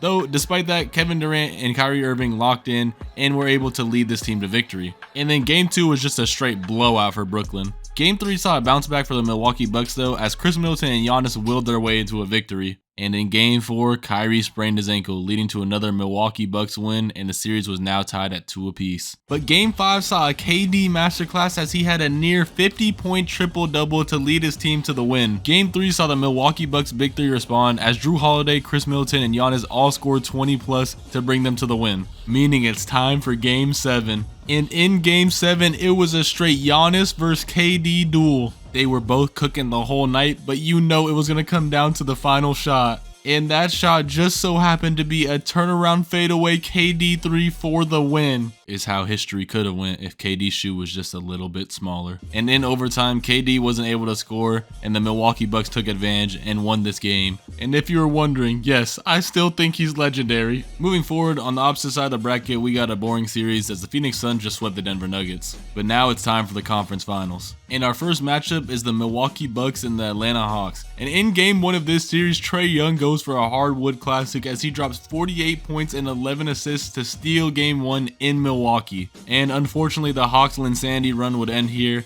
as the Bucks would close out the Atlanta Hawks in 6 games. Out west, our matchup was the Phoenix Suns versus the Clippers, and unfortunately Kawhi was not able to play this series, but Paul George stepped up huge in his absence. But it wasn't nearly enough, as the Phoenix Suns came out to a 3-1 series lead and ended up finishing the Clippers off in 6 games. Which now means the NBA Finals stage is set, and it's the Milwaukee Bucks versus the Phoenix Suns. And in the series, off the bat, the Phoenix Suns would come off to a 2-0 series lead. But the fun would stop there for the Phoenix Suns, as Giannis and the Milwaukee Milwaukee Bucks would go on to win 4 straight games, including some absurd performances. Like how in Game 4, Giannis had this clutch block against DeAndre Ayton on the lob attempt. Or most importantly, how in Game 6, Giannis, with the chance to put the Phoenix Suns away, dropped 50 points on their head, leading to the Milwaukee Bucks winning their first title in like 70 years and Giannis being crowned a very deserving Finals MVP. Truly a standout year from Giannis. After people were saying he was a fraud winning back-to-back MVPs with no ring, he finally got one. But now, with all of that in the books, where do I rank the 2021 NBA season? Alright, now 2021 was a great season. It's not too high, I put it at the bottom of S, but just look at Giannis's face in this picture. This season meant so much to him, and to see him finally win a ring was crazy, and that Nets and Bucks series was crazy. Just so many fun things throughout this season, and I loved it so much. Now it's time for the 2022 NBA season, and man, there's someone I can't wait to see. I can't wait to see you at draft night, Daddy. Other than introducing Cade Cunningham, this draft also introduced Evan Mobley, who's still giving folks that smooth 18-8, Scottie Barney, and Alperen Sengun. This offseason would also see the formation of a league-shattering trio in the Balzac. Man, I was shook to my core when I saw these three together. But with all of that being said, it's officially time to start the 2022 NBA season. The first interesting as well as outstanding moment this season was when Stephen Curry broke Ray Allen's three-point record in Madison Square Garden, and it was truly just a hallmark moment that showed all of Curry's work pay off in a phenomenal way in the mecca of basketball. It's time to skip forward to the trade deadline though, and this trade deadline was a very interesting one. The first crazy trade we saw was Ben Simmons going to the Brooklyn Nets and James Harden going to the Philadelphia 76ers. Unfortunately though, Ben Simmons would not clock in to do his job a single time this season for the Nets. But moving forward though, another trade we have to talk about is this one right here. Why is this franchise so buns? I can't take much more of this. But with all of that being said, let's move forward to the records at the end of the season. The most surprising thing when looking at the Eastern Conference to me is the Heat being able to secure the 1 seed.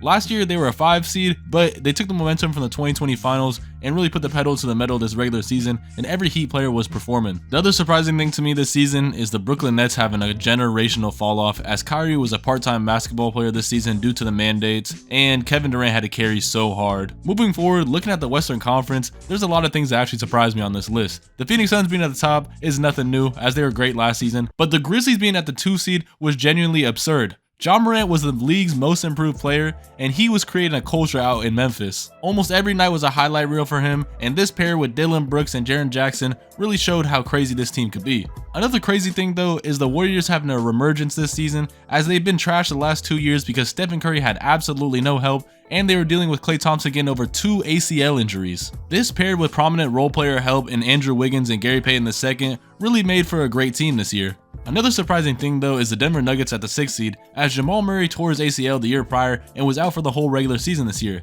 Despite all of this though, Jokic was able to carry his team and will them all the way to the 6th seed, and he was your MVP this year as he had crazy counting stats. Marcus Smart then won Defensive Player of the Year, and my GOAT Scottie Barnes won Rookie of the Year. But now I think it's about time we go on to the play-in. I'm not going to talk about any of the games in the play-in besides the Clippers versus the Minnesota Timberwolves, as this game had true animosity behind it. Pat Bev was absolutely furious he got the cold shoulder by the Clippers, and this game brought a grown man to tears, as looking at Patrick Beverley's celebration, everyone thought he won the NBA Finals until they realized it was only April. But now it's time for the NBA playoffs. The first series to talk about is the Miami Heat versus the Atlanta Hawks, and the Miami Heat took a commanding 2-0 lead. But in Game 3, Trae Young hit a game winner to put the Atlanta Hawks back in the series. And then the Heat won the next 2, so the series was over in 5 games. The Phoenix Suns then took care of the Pelicans in 6 games. And then we got to see KD go outside to Boston in a sweep. He was so close to shattering so many narratives, man. Moving forward, we had the Minnesota Timberwolves versus the Memphis Grizzlies. And this series going into Game 5 was tied at 2 apiece.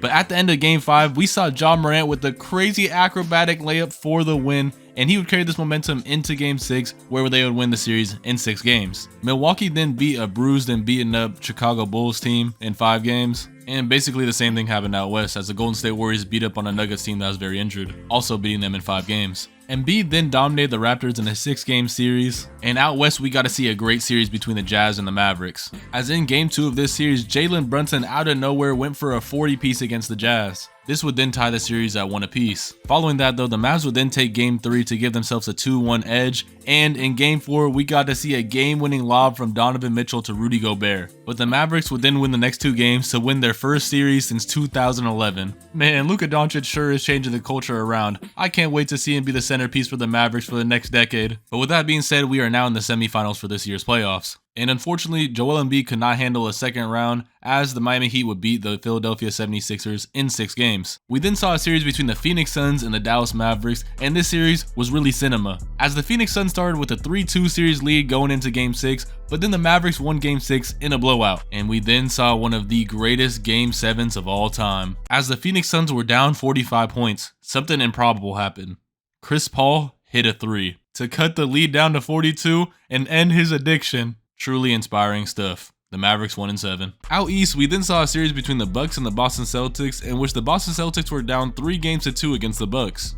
But Game 6, Jason Tatum was not going to let this slide, as he went for a crazy 46-point performance to keep the Boston Celtics alive, and you truly love to see it. After this performance, the Boston Celtics then blew out the Milwaukee Bucks in a Game 7, ending Giannis and the Milwaukee Bucks' chance at repeating. For the last series in the semifinals this year, we had the Golden State Warriors versus the Memphis Grizzlies, and in Game 1 of this series, Klay Thompson almost sold the Warriors as he missed 2 clutch free throws at the end of the game in a row. Game 2 saw the Grizzlies bounce back though, as Ja Morant had a special performance, dropping 47 points this night, and man, this was the peak of the Grizzlies, and to be honest, the peak of Ja Morant. I still have faith though. The Warriors would then win 3 out of the next 4 to put the Grizzlies away in 6 games, which means it's time for the conference finals, and we got a special matchup to start off with between the Boston Celtics and the Miami Heat. Going into Game 6, the Miami Heat were down 3-2 in Boston's home, and Jimmy Butler had a special performance to keep them alive, as he had 47 points this night, and every bucket he had was tough. But he forced a Game 7 at home for Miami. And in that very Game 7, Jimmy Butler poured his heart out as he played all 48 minutes this night, but it still came down to the wire. Down by 2, 20 seconds left, fast break opportunity, Jimmy Butler takes a pull-up 3, and it missed. But yeah, the Boston Celtics ended up winning this game and going to the NBA Finals. The Western Conference Finals wasn't nearly as interesting though, as the Warriors took care of the Dallas Mavericks in 5 games. But that means it now set up the finals between the Golden State Warriors and the Boston Celtics. A potential new dynasty versus one that has been resurrected. And going into Game 4, the Warriors had their back against the wall as they were down 2-1 to the Boston Celtics. But then Game 4, Stephen Curry happened, and he had the greatest performance of his career, going for 43 points and destroying the Boston Celtics this night. The stakes were the highest they've ever been for Stephen Curry, and he played at the highest level he ever has. Truly a generational game for a generational player. This would tie up the final series at 2 apiece, and the Warriors would win the next 2 straight games, meaning the Golden State Warriors thus won the NBA championship. A team that everyone thought was finished came back and they fought. Going into this year, everyone thought the Warriors dynasty was finished and they were done for. But the Warriors, and more importantly Stephen Curry, proved every single person wrong. Stephen Curry very deservingly got Finals MVP this year, and he was waiting to collect this piece of hardware for way too long. Should have got it back in 2015. But now, with all of that in the books, where do I rank the 2022 NBA season? Alright, now 2022 was a great season. I can't say that it's above the Dirk season for me, so I'm going to put it slightly below an A tier, but it was still a great season overall to see the Warriors dynasty get resurrected. Moving on to the 2023 NBA season, I actually already did a video on this already, so let's bring it back to Blank. I'm back, and this time it's for 2023. 2023 was the year of Joel Embiid getting his hair bro damn MVP award after crying about it for the past 13 seasons. The narrative around the time is that the media wasn't ready for Jokic to win 3 consecutive MVPs and what those conversations would have to entail. Who knows though? These were all the other awards. Nothing really too much of note here. Shout out JJJ for winning Defensive Player of the Year, while his point guard Ja Morant was moving like a GTA 5 protagonist this year. And these were the All-NBA teams. Shout out Julius Randle, man, representing NYC that year. I remember this. He repped New York so hard, bro played like he had Tim's on the court. That's dedication. The Sacramento Kings had made the playoffs for the first time since Morgan Freeman was still old 16 years ago. We all thought they were building something beautiful, yet that season was never replicated ever again. The Eastern Conference saw the Bucks, Celtics, and Sixers leading the pack, with the Hawks and Heat being in the play-in for the 30th time. I'm convinced the NBA has banished them to eternal play-in damnation like they Kratos. It's funny though, because of all those top-seeded Eastern Conference teams all looking stacked, the playoffs saw Jimmy Butler go on full Thanos mode and fight his way into the NBA Finals, having one of the greatest playoff games ever versus the Bucks. They were wrong for leaving Jrue Holiday on the island with that madman like that. While out west, the Lakers go on a run in the playoffs after finishing the 7th seed. They started going crazy after trading Russ. They had enough of Russ being Russ. Although let Westbrook fans tell it, it was LeBron's fault. He wasn't letting Russ cook. LeBron caused him to hit the backboard on every other shot. Like I said, the Lakers made a surprise Western Conference Finals run, beating the Warriors and the Grizzlies, where they met Jokic and Murray and got decimated. This was the start of Jamal Murray haunting the Lakers, something that would continue for the next 2 years. Nikola Jokic in this run defeated Gobert, Ant-Man and Cat, KD and D-Book, LeBron and AD, and then went on to the finals to defeat Bam and Jimmy, who were just unmatched. You can make an argument that at that time, Jokic went up against the 3 best defenders equipped to stop him, and nothing worked. Alright, I'm not gonna lie, the 2023 ranking is hella biased for me because the Kings were finally good this season, so I love watching basketball this season.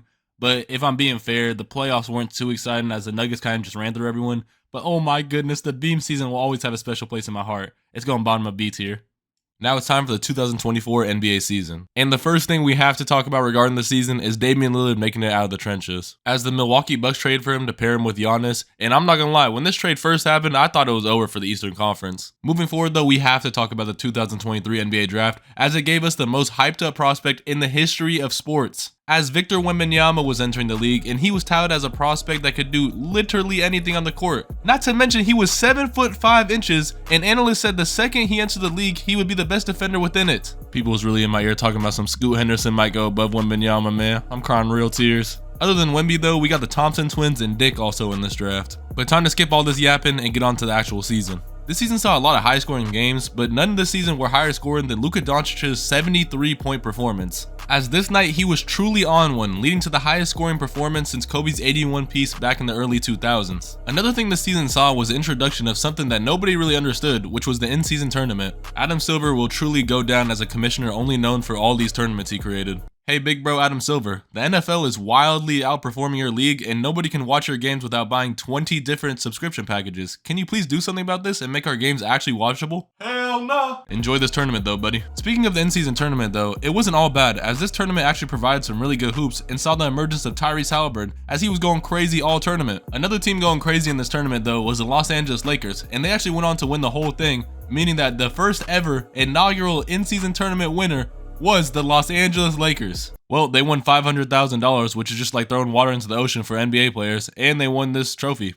Yeah, kind of underwhelming. Moving forward though, something we have to speak about is one of the worst NBA teams of all time, that being the 2024 Detroit Pistons. Because the Detroit Pistons lost 28 games in a row. Yeah, we're not 2-26 bad. You know what I mean? Like, no way are we that bad. This dude, Cade Cunningham, was genuinely in disbelief at what he was looking at. They never got no wings either, man. You hate to see it. Moving forward, though, this season we have to talk about Draymond Green having 2 crazy crash outs this season. One where he chokes out Rudy Gobert for no good reason, and then 2 when he punches Yusuf Nurkic in the face. Draymond over the years had a reputation of being a dirty player, but none was worse than this season as he got indefinitely suspended at one point. But Draymond wasn't the only one crashing out this season, as in a game where Giannis was going crazy all night, dropped 64 points, shattering the Bucks' all-time franchise record for most points in a game, he didn't get the game ball and he was ready to die behind it, as he ran headfirst into the Pacers locker room trying to retrieve the game ball. And when he finally got the game ball, he said he didn't even think it was the right one. But yeah, truly crazy times. Another crazy time though is LeBron scoring his 40,000th point. I'm pouring honey on him, man. But let's get forward and look at the standings at the end of the year. And looking at the Western Conference, the most surprising thing to me is seeing the Thunder at the 1 seed. Sam Presti trained for all them 7th graders finally paid off, and he is the 1 seed in the Western Conference. And the vibes on this team were immaculate, as on most nights, Shai would drop a 30 ball on your head and then get glazed in the post-game interview by his own teammates. He was farming IG quotes every single night. My whole life is consistent.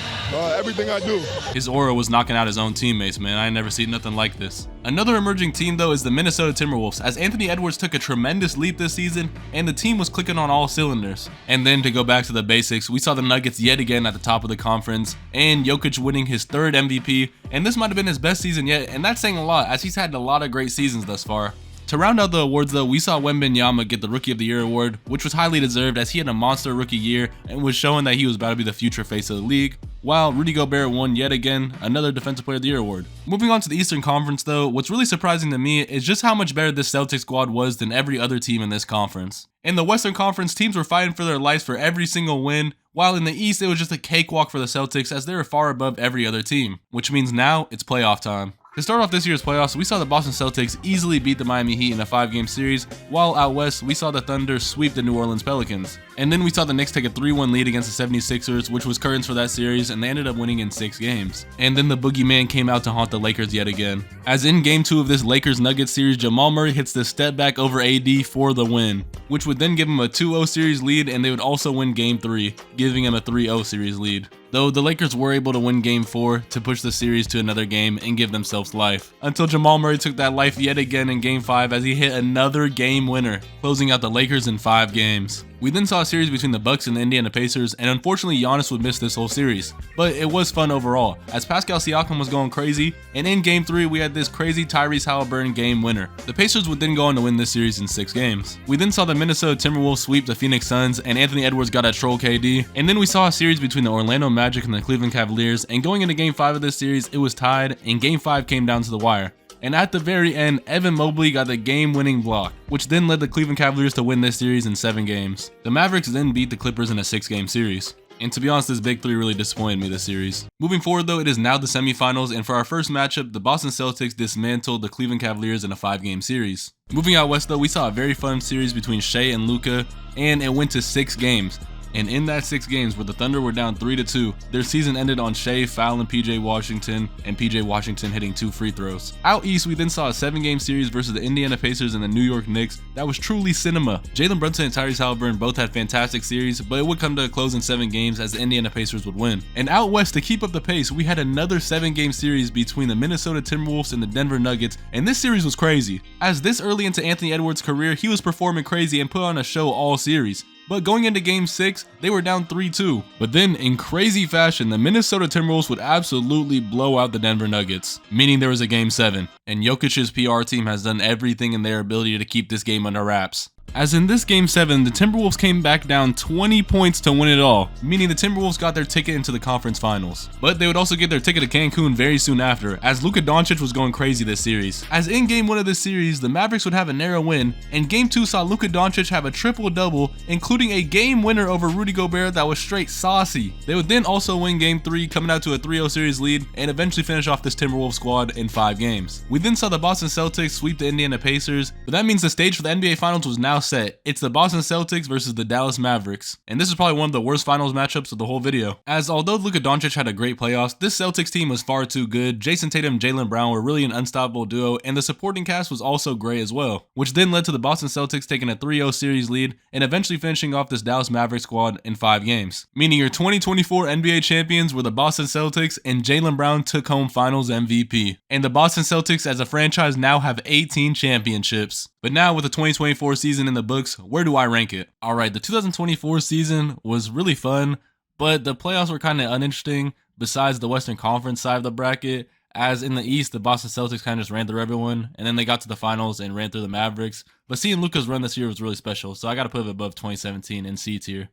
Now it's time for the most current season yet. We're on 2025. We here. And there's a few things I gotta talk about when regarding the season. And the first of that being Clay leaving and the dynasty falling apart for the Golden State Warriors. And you know, as much as I do truly hate the Golden State Warriors, this moment truly was sad for me. But yeah, enough of that. Now we gotta talk about the New York Knicks rehauling their entire roster as they acquired Mikal Bridges for their entire asset pool for the next 20 years. But not only did they get Mikal Bridges in this offseason, they also got the king of zestiness, Karl Anthony Towns, when they decided to trade Julius Randle and Dante DiVincenzo for him, meaning this Knicks team looked completely new and their starting 5 was one to be feared. Moving forward though, something that has got to be discussed is one of the weakest draft classes of all time. As going into this draft, there was no real consensus #1 pick, and the whole lottery was just a mess. So, surprisingly, the player that took up everyone's discussion during this draft was the 55th overall pick, Bronny James. Man, these nepotism arguments back in the day really just made my head spin. Every single day we spent hours talking about a 55th overall pick. We even got cornballs making entire careers off of it, man. I'm sick. Anyways, shout out Stephon Castle, shout out Alex Sarr,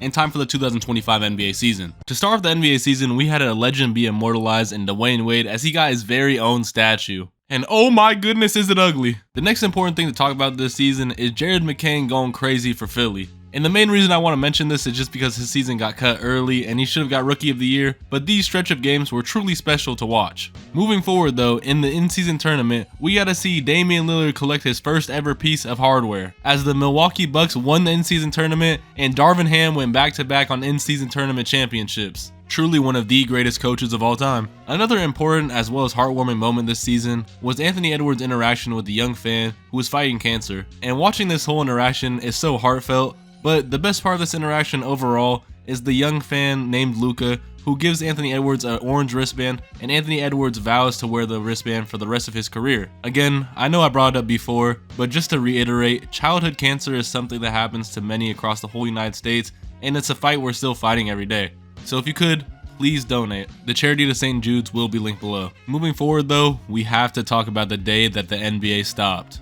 He's supposed to have a statue. Hell yeah. He's supposed to have a statue. Luka Doncic, out of nowhere with no rumors, got traded to the Los Angeles Lakers for Anthony Davis. And the conspiracy theories rightfully started immediately. The main person to blame behind this trade was Nico Harrison, and everyone thought he was the dumbest man alive. And to be fair, they do have a reason for thinking that, as Luka Doncic was on his path to winning an NBA championship for them and winning MVPs, he was just such a great player. Don't get me wrong, Anthony Davis is great too, but that dude barely ever plays basketball. And the Dallas Mavericks were genuinely moving like spiteful exes as they were calling this dude Luka Doncic obese. But yeah, all in all, probably the craziest trade in sports history. Following that trade though, we had a few other crazy trades at this year's trade deadline, as Jimmy Butler went to the Golden State Warriors, and the Sacramento Kings sold yet again as they traded De'Aaron Fox for a bag of chips. Hopefully it was at least those Jason Tatum ruffles though, because those are the greatest chips of all time, I don't even care. Going past the trade deadline, another funny moment we saw this season was LeBron pressing Stephen A. Smith. And the reason Stephen A. Smith got pressed was because instead of his usual coverage about Bronny and how he didn't deserve to be in the league,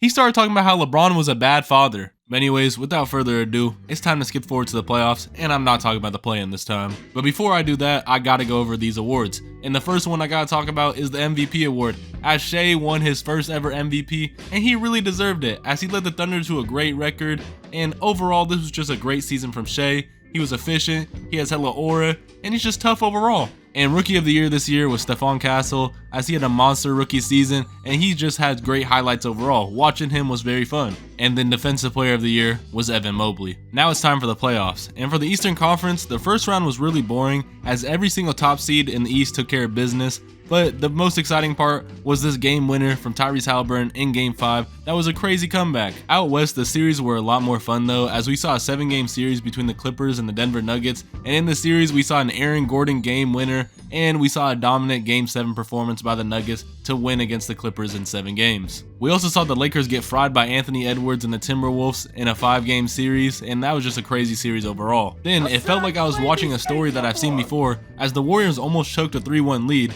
but Game 7 Buddy Hield of all things stopped them from choking against a young Rockets team. And then to round out all the series, the Memphis Grizzlies got swept by the Thunder. Moving forward, we saw a generational Nuggets vs OKC Thunder series that saw a Game 1 Aaron Gordon game winner, and this series would go to 7 games, but the Thunder would dominate that Game 7 and advance to the conference finals. And the Warriors vs Timberwolves series was really uninteresting, as Curry got injured and the Timberwolves took care of business pretty easily. Out east, the semifinals saw the Indiana Pacers upset the Cleveland Cavaliers in a 5-game series that saw a clutch setback 3 from Tyrese Haliburton to seal the series. And then for our last semifinals matchup, we got to see the Boston Celtics choke against the New York Knicks, as this series saw multiple 20-point leads blown by the Celtics, and unfortunately in Game 4, Jason Tatum, after a stellar performance, tore his Achilles, leading to the Knicks beating the Celtics in a 6-game series, meaning it's time for the conference finals. And our first matchup between the Thunder and the Wolves was pretty boring, as the Thunder just ended up beating them in 5 games, and it wasn't really a fight throughout the whole series. But the matchup of the Knicks between the Pacers out east was legendary, as this was a matchup that has happened in years prior and was a true rivalry.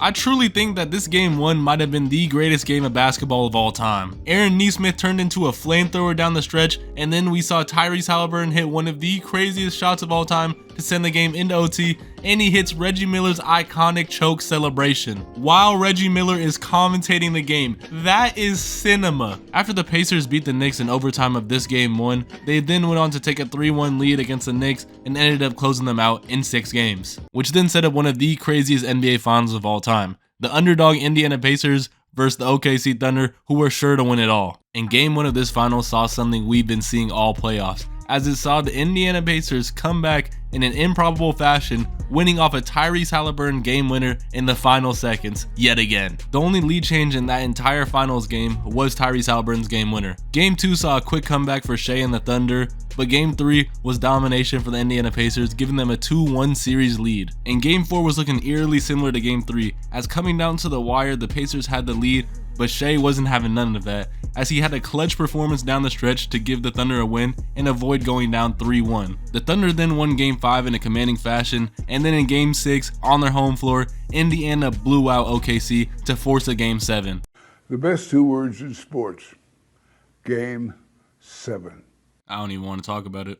I really don't. In Game 7, after Halliburton had a crazy start in which he was hitting threes from crazy deep, he tore his Achilles. And although the Pacers were able to keep it close going into half, in the second half, the Thunder absolutely blew out the Pacers and ended up winning this series in 7 games. Meaning the Thunder were able to win their first championship in franchise history, and Shai was named Finals MVP after an insane Finals performance, dropping 30 in almost every game and just going crazy overall. But with all of that basketball now in the books, where do I rank the 2025 NBA season? Alright, now for our final ranking of the video, 2025. And in a decision I think is going to surprise a lot of people, I got it at the top of the list. This season saw so many game winners in the playoffs. It saw the craziest trade of all time. It was just a great season overall. Now with all the seasons finally being ranked on the tier list, here's the final ranking for every season. In last or 16th place, we got 2017. In 15th place, we got 2024. 14th place, we got 2018. 13th place, we got 2014. 12th place, we got 2023. 11th place, we got 2020. 10th place, we got 2012. 9th place, we got 2015. 8th place, we got 2022. 7th place, we got 2011. 6th place, we got 2021. 5th place, we got 2010. In 4th place, we got 2013.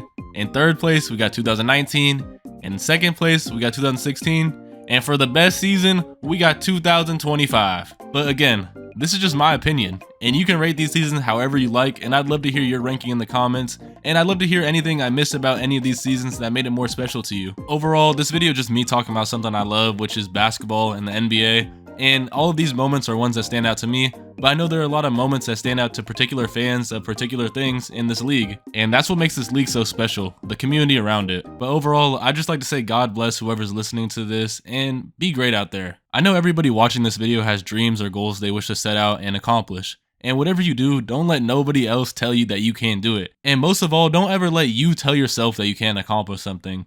Anxiety plagues a lot of our existence, and for a while, it plagued mine too. But I know something for certain, and that's if I strive to be better than I was the day before, I'm sure everything will fall into place. And I know the same holds true for everyone watching and listening right now. So please, go out there and be great. You owe it to yourself.